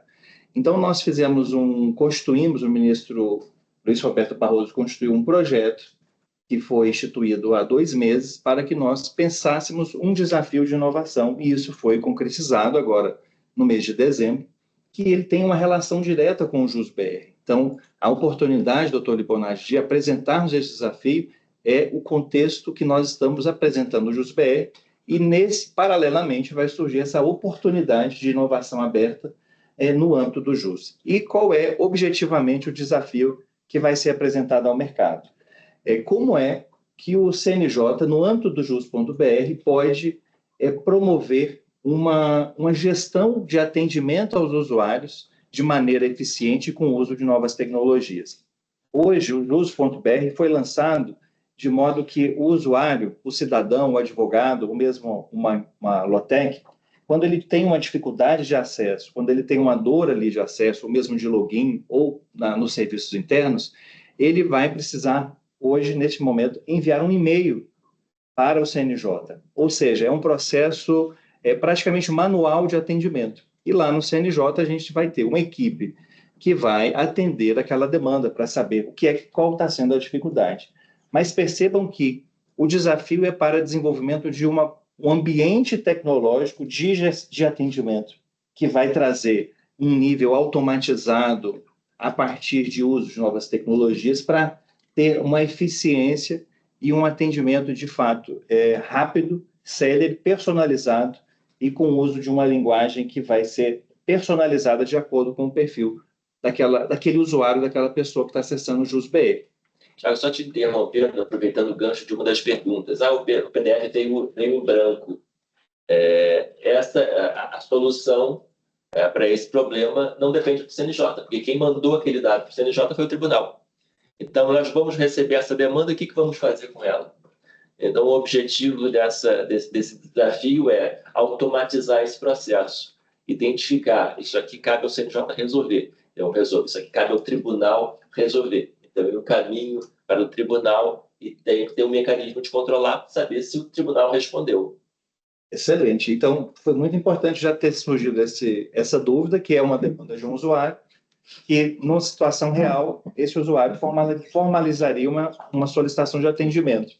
E o desafio de inovação que vai ser apresentado, paralelamente, para que as empresas que hoje atuam em atendimentos de mesmo empresas, mercado privado ou mesmo tribunais, possam participar dessa seleção do CNJ, usando a contratação chamada Pública de Soluções Inovadoras, CPSI, para uma concorrência financiada pelo CNJ para desenvolvimento de uma plataforma online integrada de gestão de todos esses atendimentos, que vai integrar tanto as resoluções, o âmbito do CNJ de atendimento, mas também dos tribunais, que é o caso que o doutor Libonati apresentou, de um documento PDF que está vindo em branco. Então, de maneira automatizada, essa plataforma de atendimentos que a gente espera, ela faria a distribuição dessas demandas para os respectivos tribunais, permitindo uma integração plena do Poder Judiciário. O senhor gostaria de apresentar algo mais, doutor? Isso vai de encontro de algumas reclamações que estão aparecendo aqui, que a portaria tem alguns requisitos de segurança que poderia dificultar para os pequenos, por exemplo. Com esse tipo de contratação, de concorrência e de financiamento inicial, a gente coloca também os pequenos no mercado, correto, doutor Tiago? É muito bem ponderado, porque a Lei Complementar 182 e a licitação especial que vai ser apresentada pelo CNJ, ela é aberta para a participação de pessoas jurídicas e até de pessoas físicas. Então, uma startup que está começando, ou mesmo nem formalizada, por meio de um pesquisador, pessoas que estão se reunindo, poderão participar desse processo de seleção. E à medida que forem avançando e sendo selecionadas as propostas, essas pessoas formalizam a sua pessoa jurídica. Vão competir empresas que já atuam no mercado, em gestão de atendimentos a usuários, mas também sem fechar as portas para os pequenos empreendedores, que é o grande objetivo dessa Lei Complementar 182, que é fomentar a inovação no mercado produtivo e, paralelamente, resolver demandas e problemas, desafios públicos, por meio de inovação tecnológica. E muito obrigado pela oportunidade de participar. Já convido de antemão a todos os participantes a abrirem o olhar também para essa oportunidade, especialmente para quem atua em atendimentos por meio de atendimentos a usuários, soluções nessa área com o uso de tecnologias. Só se já puder dar uma ideia de cronograma. Perfeito.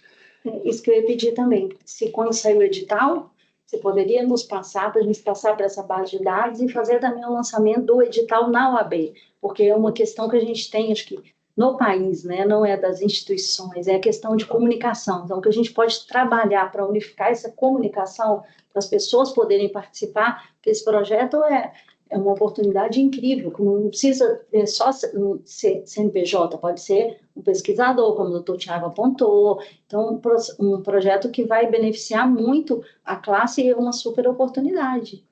Excelente, doutora Evelyn. Inclusive, nós conversamos sobre essa questão na FENALOG, em São Paulo, com algumas empresas de maneira preliminar sobre a potencialidade de um eventual desafio, e surgiram muito interesse de empresas que atuam em gestão de atendimento. E algo muito interessante é que, na próxima semana, a expectativa é que a gente divulgue um convite público para uma consulta pública, doutor Walter, um chamamento público, em que nós, em janeiro, iremos apresentar a minuta desse desafio. Ou seja, nós vamos explicar o desafio, como nós visualizamos, como nós redigimos essas informações. E a partir dessa interação com o mercado, com vocês, com as empresas e com os pesquisadores, nós vamos aprimorar a documentação para lançar formalmente o edital da licitação especial, a previsão em março de 2025. De modo que as empresas, a partir de março, vão ter um prazo para elaborar as suas propostas e formalizar as propostas de solução no âmbito do Conselho Nacional de Justiça. O objetivo é que, dentro da gestão do ministro Barroso, ou seja, antes de setembro de 2025, nós já tenhamos ao menos 2 contratos firmados para os testes de soluções inovadoras e, com base na legislação, o investimento pode ser de até 1.600.000 por cada empresa ou pessoa contratada. Não que todo esse montante seja utilizado abstrativamente, por base da legislação, é possível essa negociação.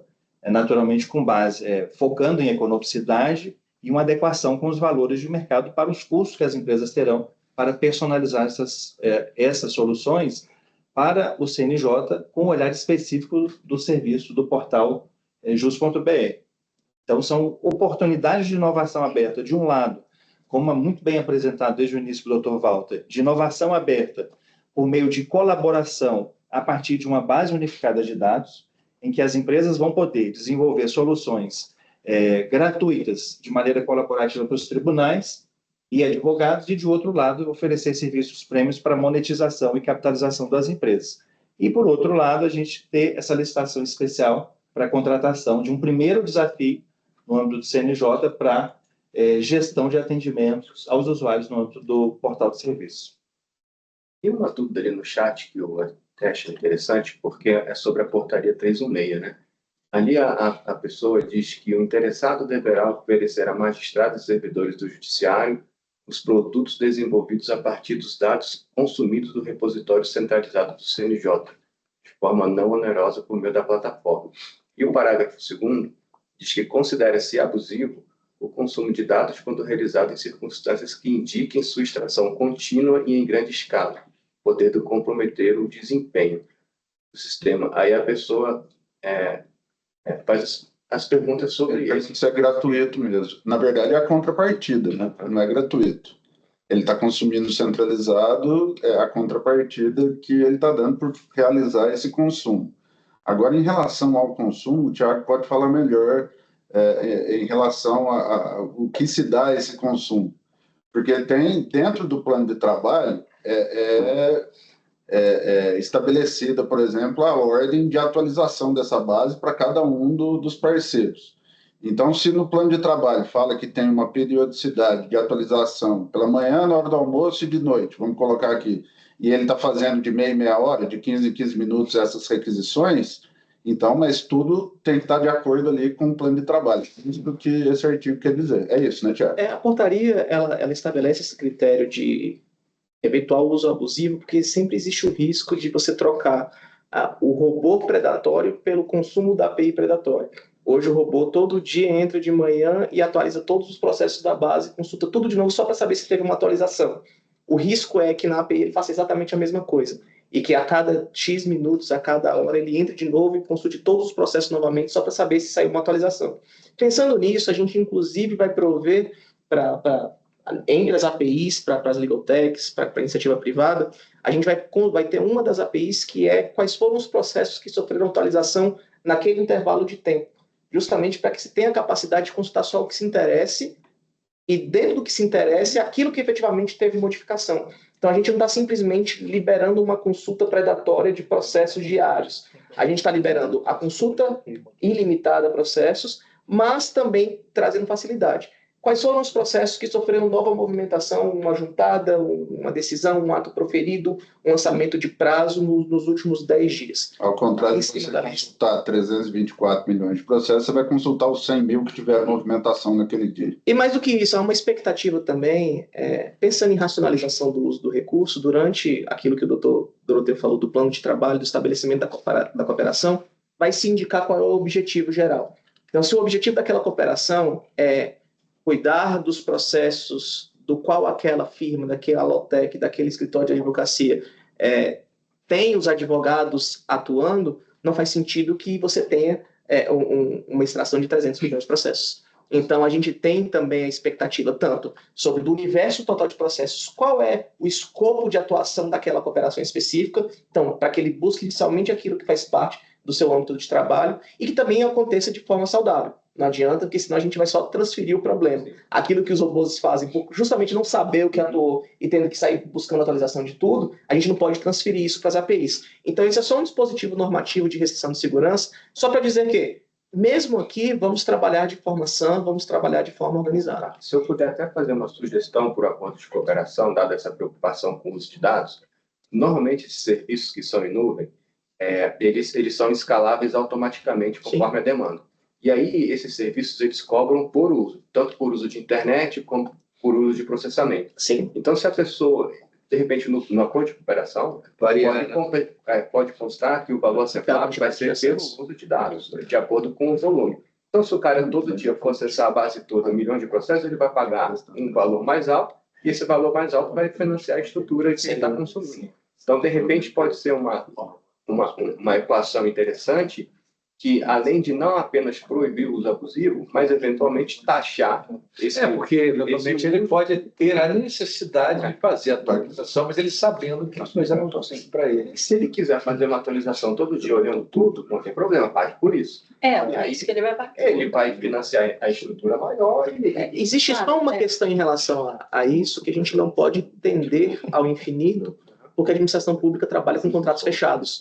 Eu não posso, hoje, meu contrato com meu operador de nuvem, ele tem um limite. Certo. E mesmo que eu tenha dinheiro para suportar mais do que isso, o meu contrato não permite que eu avance além disso. Então, é uma equação que precisa ser colocada na balança, porque por mais que a nuvem possa tender ao infinito, o meu contrato não pode tender ao infinito. Então, existe uma contramedida que precisa ser colocada, existe um equilíbrio a ser alcançado. Sim, poderá ser feita não uma sobretaxa, mas uma taxa por uso efetivo, mas ela não pode tender ao infinito, porque senão ela esgota os recursos do contrato e faz com que administrativamente eu tenha que buscar uma outra solução. De repente, como a pessoa ali que perguntou até preocupado, pode ter um limite fixo diário. Olha, sim, você não pode faz parte do plano de trabalho. Faz parte da cooperação. Menos que isso você paga por. Agora, assim, um valor fixo para usar os dados, não é a ideia. O legal é ser por... É por consumo, a ideia é por consumo. Para ficar a rede, né? Sim. Perfeito. Tiago, eu tenho uma pergunta também. Essas empresas de software que já avançaram muito, e eu falo assim, porque eu trabalho com elas tem mais de 20 anos já, entregando a idade. E eu lembro que o da TOTUS, a primeira vez no Infocons que a gente abriu, foi um projeto num escritório que a gente fez para conseguir capturar as publicações. Então, assim, já iniciaram há muitos anos, né? E hoje todas as empresas de software já têm os robôs que fazem a leitura inicial. Perfeito. Então, elas já têm cadastrado, elas vão precisar, por exemplo, do que a gente viu no portal para acessar e entrar nessa publicação inicial para jogar depois dentro do escritório. Ela vai trocar o robozinho pelas APIs. Isso. Aí isso que a gente queria saber nesse sentido. Todas as empresas vão ter que fazer este projeto? Essa é a pergunta.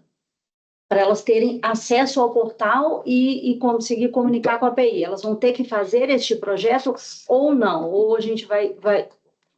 Então, por exemplo, se ela quiser manter a ligação que ela tem hoje com os 90 tribunais, não precisa. Mas eu vou falar o que aconteceu semana passada. O STJ fechou o MNI com o Ministério Público, porque ele está dentro do BR. Nessa tendência, eu acredito que os tribunais vão encaminhar essas requisições ao JusBR. Então, se ela quiser ter tudo centralizado com um padrão de API nacional, ela faz o acordo e estabelece a conexão com o CNJ, senão ela vai ficar a depender de cada um dos tribunais. E o que a gente viu do serviço, vai ser mais fácil ela entrar via CNJ, porque ali já vão estar todos os tribunais, não tem que entrar de um por um, em vários PJE, CINT, todos os outros, ou entrar nas empresas que fornecem, ela já vai poder entrar diretamente no CNJ, vai ser um ganho de tempo absurdo. Só uma perspectiva orgânica, acho que a melhor venda do produto é a economia que se gera para quem a consome. Então, a gente tem a expectativa de que o produto há de ser um sucesso, porque o custo que se tem hoje, grandes empresas que trabalham com raspagem de dados ou com consolidação de informações, geralmente, isso pode ser cambiável, mas geralmente 65% do custo da operação se dá na simples obtenção de dados, porque é um trauma você obter dados sem ter um caminho sanitizado. Então, a nossa expectativa, sim, é da centralização, de que essas cooperações já sirvam, inclusive, para terceiras, não que todas as empresas precisam cooperar, mas essa que já fornece o dado central, essa possa cooperar e ela distribuir o dado de alguma maneira, porque a gente entende que isso vai ser mais econômico do lado de cá. Desde que no plano de trabalho dela, seja claro que ela vai compartilhar esse dado posteriormente. Exato. Sob a perspectiva da LGPD, a gente tem que garantir a cadeia, por assim dizer, de disponibilização da informação. Então, ela vai ter que realizar o projeto. Sim, sem dúvida. Como eu disse, foi a forma que o CNJ achou de regulamentar essa matéria. A gente poderia fazer contratos individuais. Qual a forma do contrato não oneroso que o CNJ tem? É você ter. É isso. Isso é importante, viu, vocês que estão nos ouvindo, para depois vocês tirarem dúvidas de ordem prática para fomentar e já agilizar isso, porque todo mundo já está nos perguntando para a gente da comissão, para pessoas de software. Um ponto importante que eu vi alguns questionamentos, mas resignações quanto aos requisitos técnicos estariam tirando empresas desse processo. Isso, de fato, é objeto de atenção, mas houve muita dificuldade para a aprovação dessa resolução. Então, nesse momento, de fato, os requisitos técnicos estão sendo bem restritivos por conta de preocupação com a segurança. Se, eventualmente, esse processo não der certo, nós temos receio de que tudo seja revertido. Então, nós temos que agir com muita cautela nesse momento para assegurar que são requisitos de segurança e que, eventualmente, eles serão flexibilizados à medida em que houver confiança dos tribunais, principalmente, que fazem pressão para a não liberação desses dados, apesar de serem públicos desde 2010, repito. Tudo tem que correr efetivamente com bastante segurança e cautela e registro para que não haja surpresas. E a gente reitera esse posicionamento do CNJ, porque quando a gente fez a primeira audiência pública em 2021, e que a gente levantou o assunto das dores, da necessidade de unificação, a gente contou quanto a gente perdia de prazo por dia, agonia do advogado, mas, por outro lado, como é gerenciar todos os tribunais no país, com todos eles autonomia. Então, é uma realidade nossa que não... E nem juiz podem ultrapassar essa questão. Então, nós estamos inseridos num sistema, e com a LGPD, tudo que vem aí de proteção de dados tem que ser observado essa questão.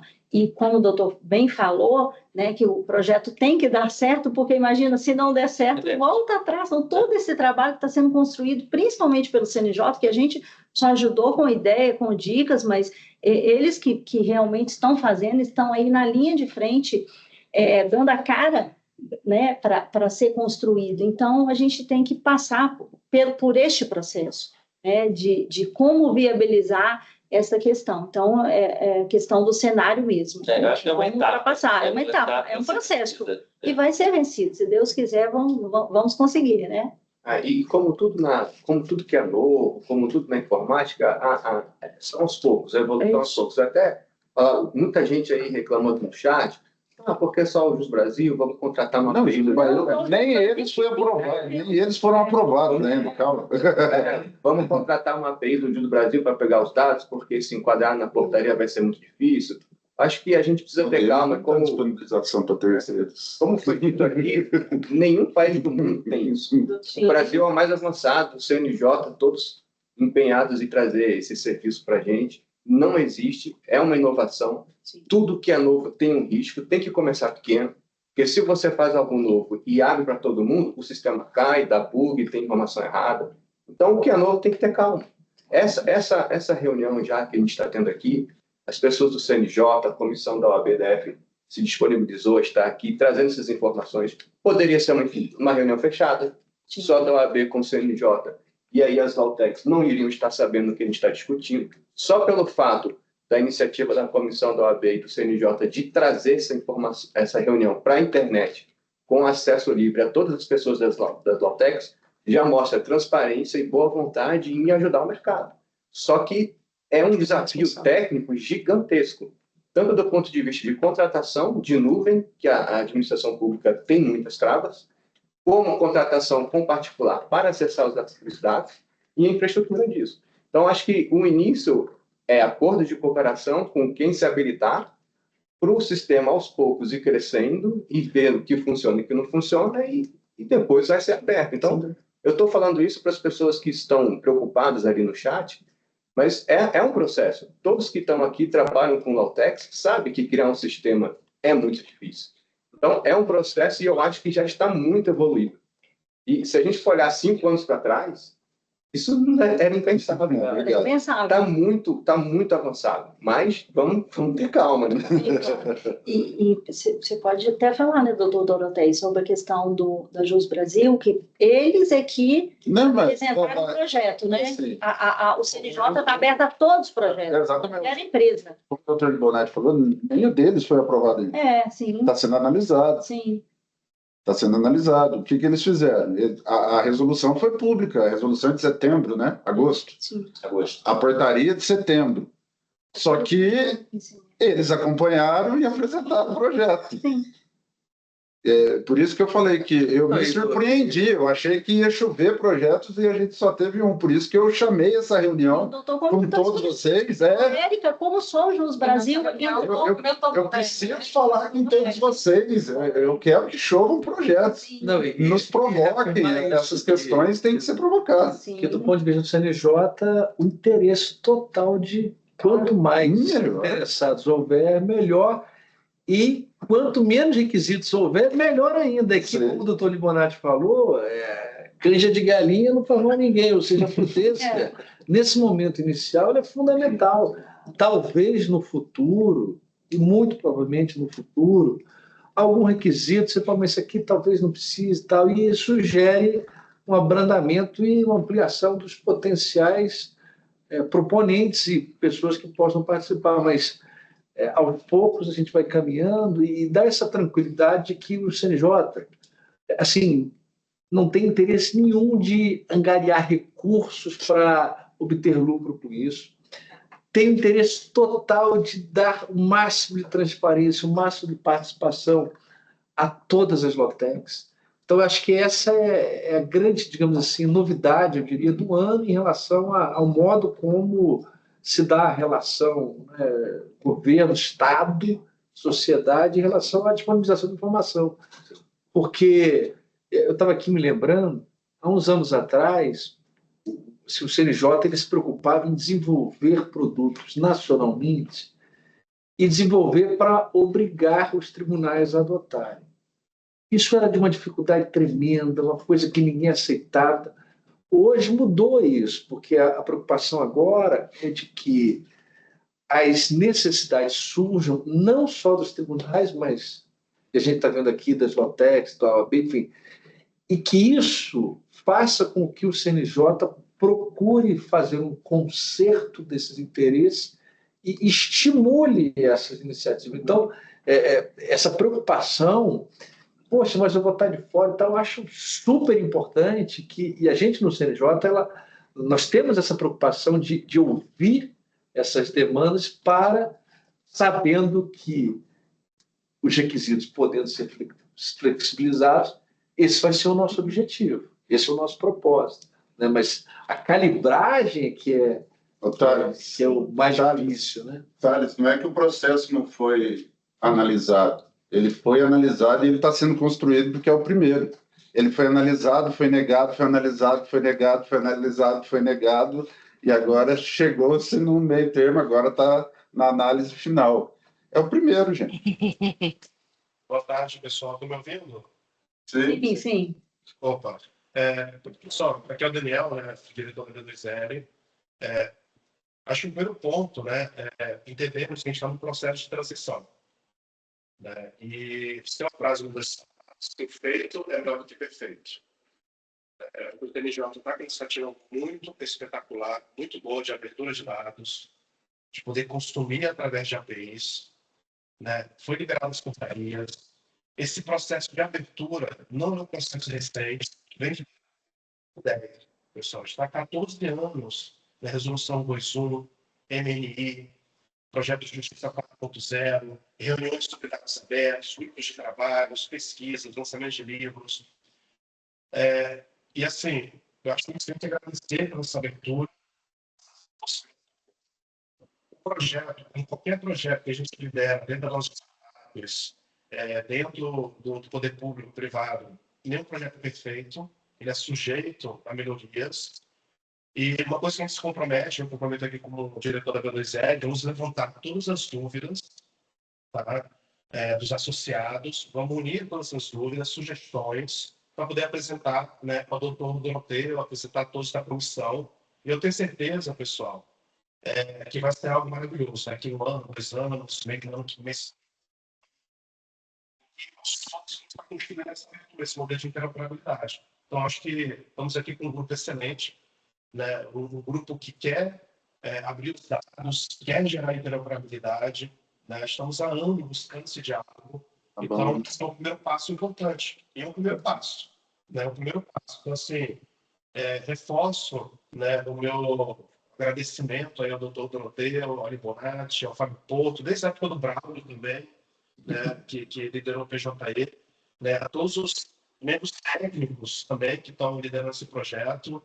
E vamos para cima, pessoal. Acho que é levantar dúvidas, né, levantar sugestões e entender como é que a gente pode acatar essas dúvidas e sugestões na medida daquilo que é possível, né, daquilo que é possível e construir esse diálogo. Né, construir esse diálogo. Então, agradeço muito aí. Estou surgindo muitas dúvidas também, não sei se a gente vai conseguir tirar todas essas dúvidas, mas vamos fazer esse documento, tá, doutor Doroteu, para a gente poder, né, de repente, ir a Brasília, ver com um grupo de representantes também da B2L e fazer isso, né, aí a várias mãos. Muito obrigado mesmo, pessoal. Eu queria falar isso, né, agradecer realmente e focar aí nos próximos passos, né, que a gente pode estar realizando. Daniel, só para também tranquilizar, né, indo na mesma linha do que você mencionou, é importante mencionar que essas restrições elas estão na portaria, elas não estão na resolução, de forma que a possibilidade de alteração é muito mais fácil, ela não se submete a plenário. Então, há a possibilidade de modificar a portaria com muito mais facilidade do que se teria com uma modificação de resolução. Então, o amadurecimento desse processo vai permitir uma atualização da portaria quando nós estivermos maduros o suficiente para fazer essa alteração. E, Daniel, muito boa. Eu estava pensando em te pedir exatamente isso. Você leu meu pensamento. Olha só, que ótimo. Acho que catalogar as dúvidas mais importantes a gente traz para o doutor Doroteu, porque eu acho que isso vai agregar muito, eles vão poder responder e vai poder ajudar bastante nessa parte de operacionalizar, né? A entrada do projeto em si, que eu acho que é o que eles querem, né? É verificar como participar, né? Então, é isso. Eu queria chamar também, está conosco o doutor Alexandre Zavaglia, um querido e que participou desse projeto citado pelo doutor Alexandre. Está conosco aqui, Zavaglia? Vamos dar uma palavrinha. Estou sim, Érica, tudo bem? Boa tarde. Tudo bem? Pode abrir sua câmera? Está aberta aqui, vocês estão me vendo? Não, ainda não. Tem um dessas páginas. Vamos procurar aqui, que são 150. 143. Tá ali. Tudo bem, Zavaglia? Já voltou de Portugal? Já cheguei ontem. Bacana. Abraço a todos e a todas. Doutora Érica, primeiro queria parabenizar aqui o Doroteu, o doutor Libonati, pelo trabalho aí de muitos anos, de histórico, eu acho, essa abertura do judiciário, conversando com todas as empresas do mercado, a OAB também, DF, participou, e só parabenizar e deixar meu testemunho, né? Tenho participado como voluntário em vários grupos de trabalho e discussões do CNJ há bastante tempo, acompanhando desde a questão da melhoria dos sistemas, interoperabilidade, a criação do Codex, né, que foi super importante e que ajudou como infraestrutura. Então, são anos de trabalho para criar toda a infraestrutura para esse momento, para poder criar o portal e agora os serviços e também o testemunho de eles terem trazido muitas pessoas de fora para opinar, conversar, né, com especialistas, para criar esse ambiente aberto de discussão, para poder afinar esse modelo da API, de contrapartidas, de uma forma que seja isonômico, transparente, também entendendo o que é viável para o mercado e ajudando a construir e afinar essa portaria. Então, só parabenizar a todos e dizer que eu tenho muito orgulho aí do nosso país, que certamente é um dos cases aí mais importantes e de vanguarda que existe no mundo. Um abraço aí a todos. E nós queríamos te agradecer, viu, Zavaglia, porque não só, né, aqui na Comissão de Gestão, todos conhecem o Zavaglia, palestrou conosco no Congresso de Gestão Jurídica, tá nos acompanhando, e a gente acompanha a sua dedicação, o seu trabalho. Não foi à toa que você foi nomeado pelo ministro Barroso, porque o Zavaglia realmente ele trabalha profundamente, em termos técnicos, uma palestra dele é uma verdadeira aula, e ele trabalha muito para agregar. Então, uma pessoa muito, muito bem-vinda nesse meio, que a gente só tem a agradecer, viu, Zavaglia? Obrigada. Então, o doutor Tiago deu uma sugestão que eu achei fantástica. A gente abrir para 3 ou 4 pessoas para vocês se apresentarem de lotecs, para colocar dúvida ou agregar com alguma sugestão, e depois nós vamos fechar, né, por causa do avançar da hora, senão daqui a pouco vocês começam a sair. Eu também, a gente estipulou até mais ou menos umas 4, e para a gente poder apresentar, entrar no CNJ, né, Tiago, e mostrar para eles como é que ficou o portal, para quem não tiver oportunidade. Ok? Vamos lá?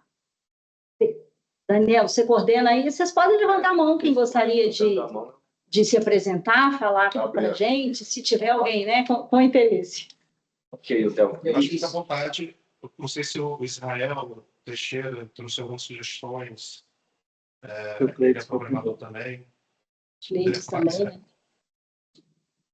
Deuclides levantou a mão primeiro, né, Deuclides? Se você quiser já iniciar. Fica à vontade, pessoal. Boa. Bom, gente, obrigado pelo espaço, boa tarde a todos. Gostaria de frisar que eu parabenizo e exalto muito a iniciativa.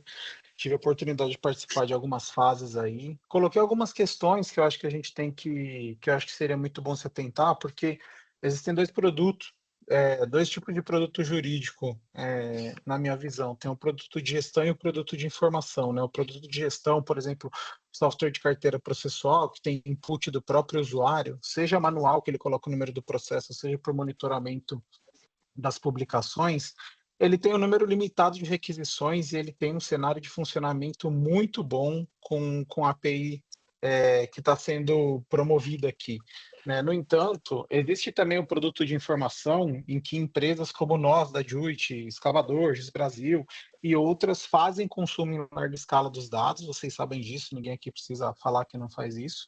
E nesse modelo, a contrapartida financeira, pelo menos no primeiro momento, é um ponto de atenção, né? Então, eu gostaria de só trazer esse ponto, porque ele pode eventualmente inibir algumas inovações. Eu fui muito vocal em relação a isso desde o começo do GT. Não sei se o Libonati lembra disso, mas enfim, a gente conversou bastante disso. E eu gostaria de continuar tentando para esse ponto, porque pode criar uma disparidade aqui. Aqui na Juit mesmo, a gente, com um capital de 20 mil reais, a gente conseguiu levantar 10 milhões de decisões, né? Respeitando todos os limites lá, 6 anos atrás, né? Diretamente do LetSML. E esse diferencial competitivo a gente não teria, por exemplo, com uma API. Então, a minha maior preocupação aqui é a gente inibir e sufocar pequenas empresas que querem fazer trabalho de larga escala, porque elas não têm dinheiro suficiente para consumo dos dados, né? Então, acho que critérios objetivos do que seria larga escala são 100 mil requisições por segundo, são 100 mil por hora, 1 milhão por minuto, seriam muito boas para que a gente não ficasse no dever ser, né? Naquele universo em que a gente não sabe como navegar, e a gente conseguia até respeitar os limites de requisição e conseguir fazer uma projeção financeira aqui. Mas, no mais, eu parabenizo a iniciativa. Eu acho muito importante, muito salutar mesmo. Eu acho que isso incentiva muito o ecossistema de Legal Tech como um todo, né? Óbvio que ninguém aqui da iniciativa privada quer ter no judiciário um concorrente. Eu acho que eu posso falar por todos aqui, mas acho que a iniciativa é incrível do ponto de vista técnico e negocial. Então, só deixar essas preocupações aqui e pedir que elas continuem sendo consideradas conforme as conversas avançam. No mais, obrigado pelos esclarecimentos, pela transparência. Tiago Contígio, estou vendo o pessoal conhecido aqui, a Érica, a Milena. Então, prazer vê-los todos aqui.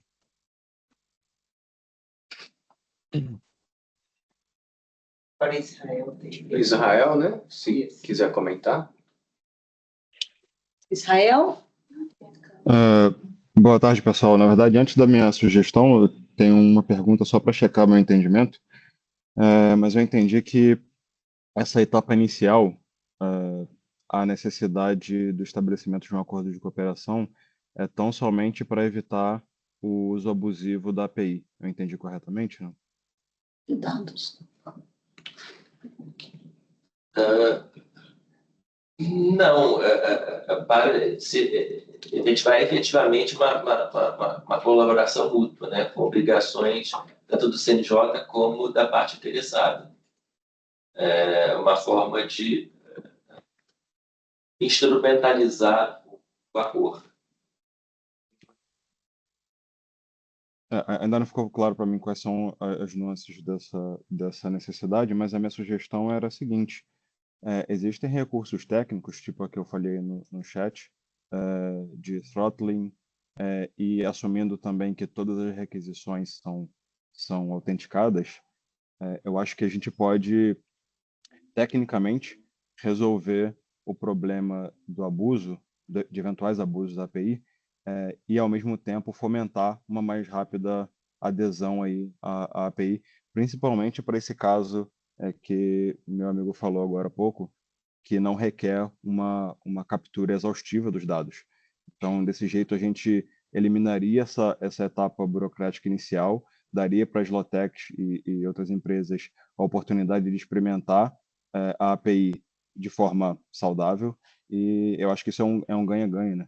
Então, queria checar a possibilidade da gente considerar essa solução que é meramente técnica e relativamente fácil de executar, para eliminar aí essa necessidade do acordo, do estabelecimento do acordo de cooperação, pelo menos como um sandbox ali para a gente experimentar e entender, medir a temperatura da água, né? O que vocês acham? O problema é que nós não somos empresa privada, né?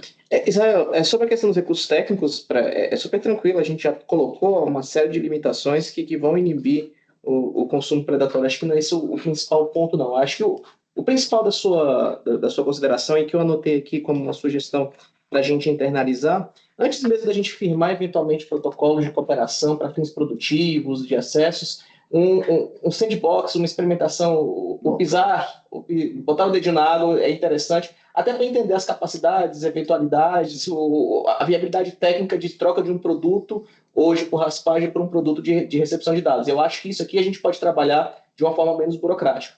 E parece que isso é uma perspectiva de produto produtivo, produto lançado, há uma expectativa de retorno, seja ele financeiro, seja por um produto negocial que também atenda ao judiciário. Então, o CNJ, enquanto representante do Poder Judiciário, tem uma intenção de ter um retorno em cima dessa informação que seja útil para o seu próprio custeio, ou então para produtos do Poder Judiciário, que tragam também celeridade do lado nosso do balcão.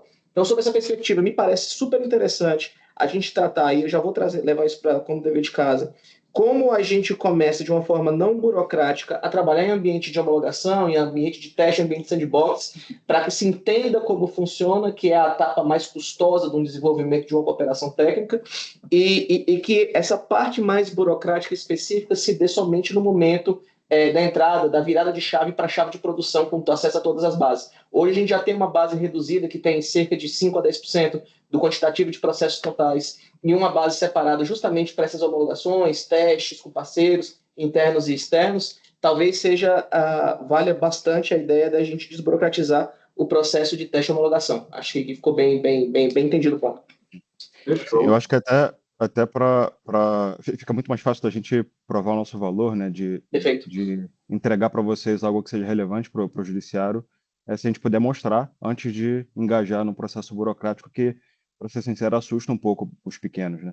Então, acho que se a gente tiver um processo mais parecido, por exemplo, com o que é feito na Apple Store ou na Store do Google também, de modo que a gente consiga mostrar o produto razoavelmente acabado para o judiciário e a homologação ser mais leve e avaliando o produto final, acho que seria uma solução atraente para todo mundo. Perfeito. Agora o Renato.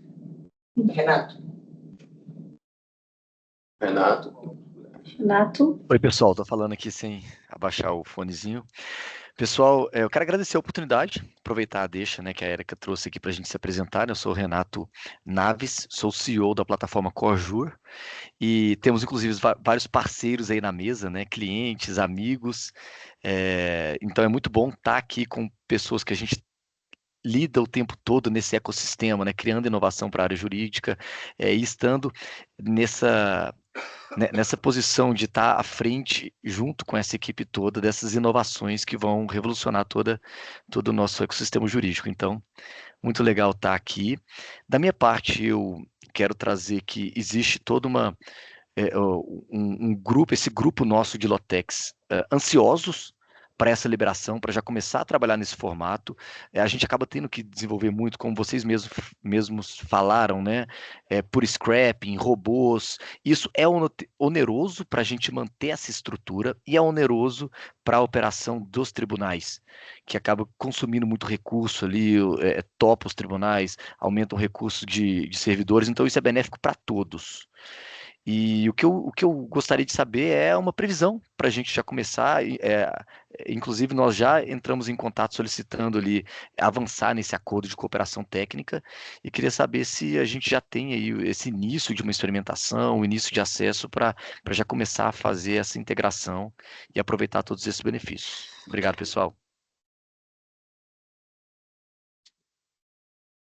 Acredito que dentro da mesma linha. Acho que sobre o processo de homologação está internalizado.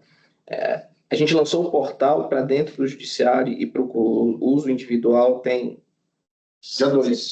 Tem 10 dias. Tem 10 dias que a gente lançou. Então, agora a expectativa é trazer o consumo em massa. Então, com essa demanda que já foi internalizada, a gente vai criar um processo de trabalho para experimentação do produto em consumo reduzido.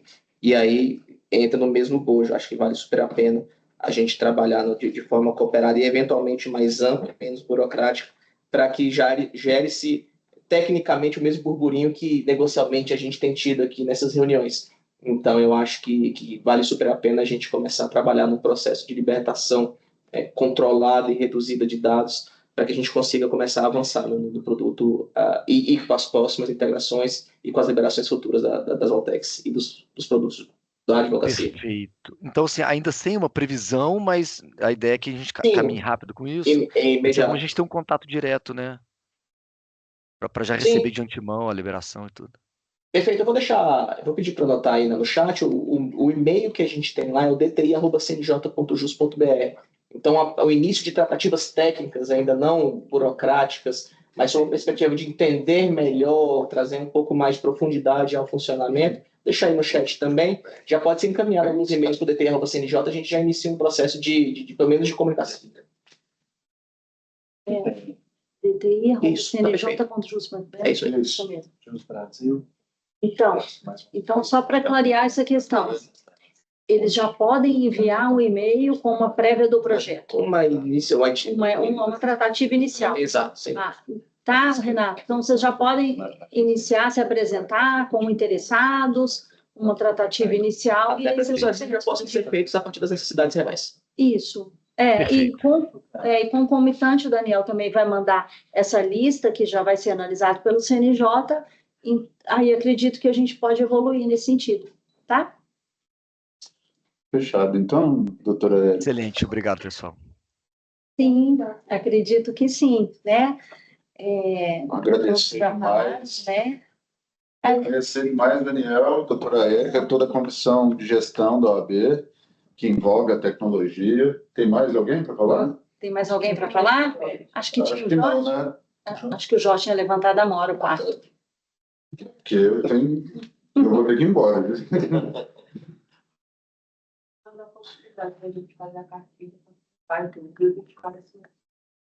Viu? Sim. O Jorge pode falar rapidinho? Então, Doroteia, espera um minutinho, o Jorge, para você falar. Fala, Jorge. Boa tarde, posso falar rapidinho?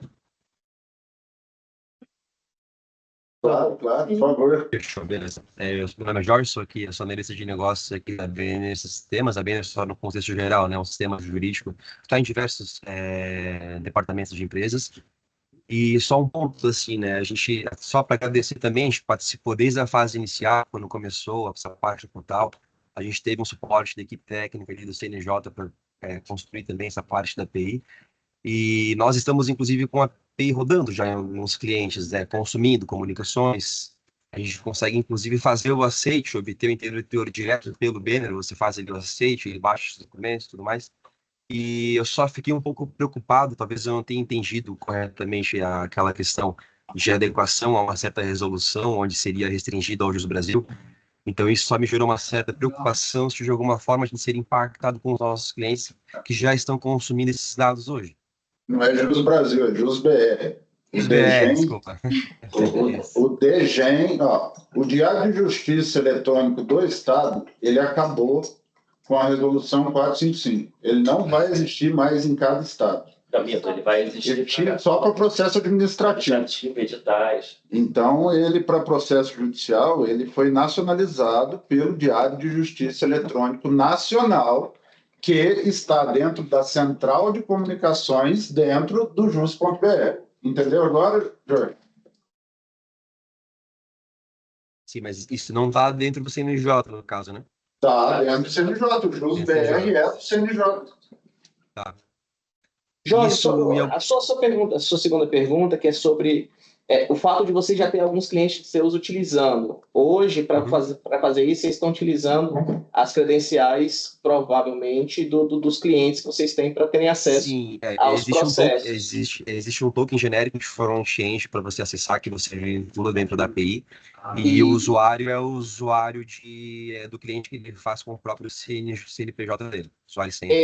Exatamente. Então, nesse sentido, esse acesso, que não é o acesso cooperado, ele vai ser bastante limitado, porque a expectativa dele é de uso como se pela plataforma ele tivesse. Então, a ideia de cooperação futura, e aí toda essa tratativa das cooperações, é que os acessos institucionais, ou seja, credenciais de serviço que vão ser criados para essas cooperações, eles tenham um acesso mais amplo.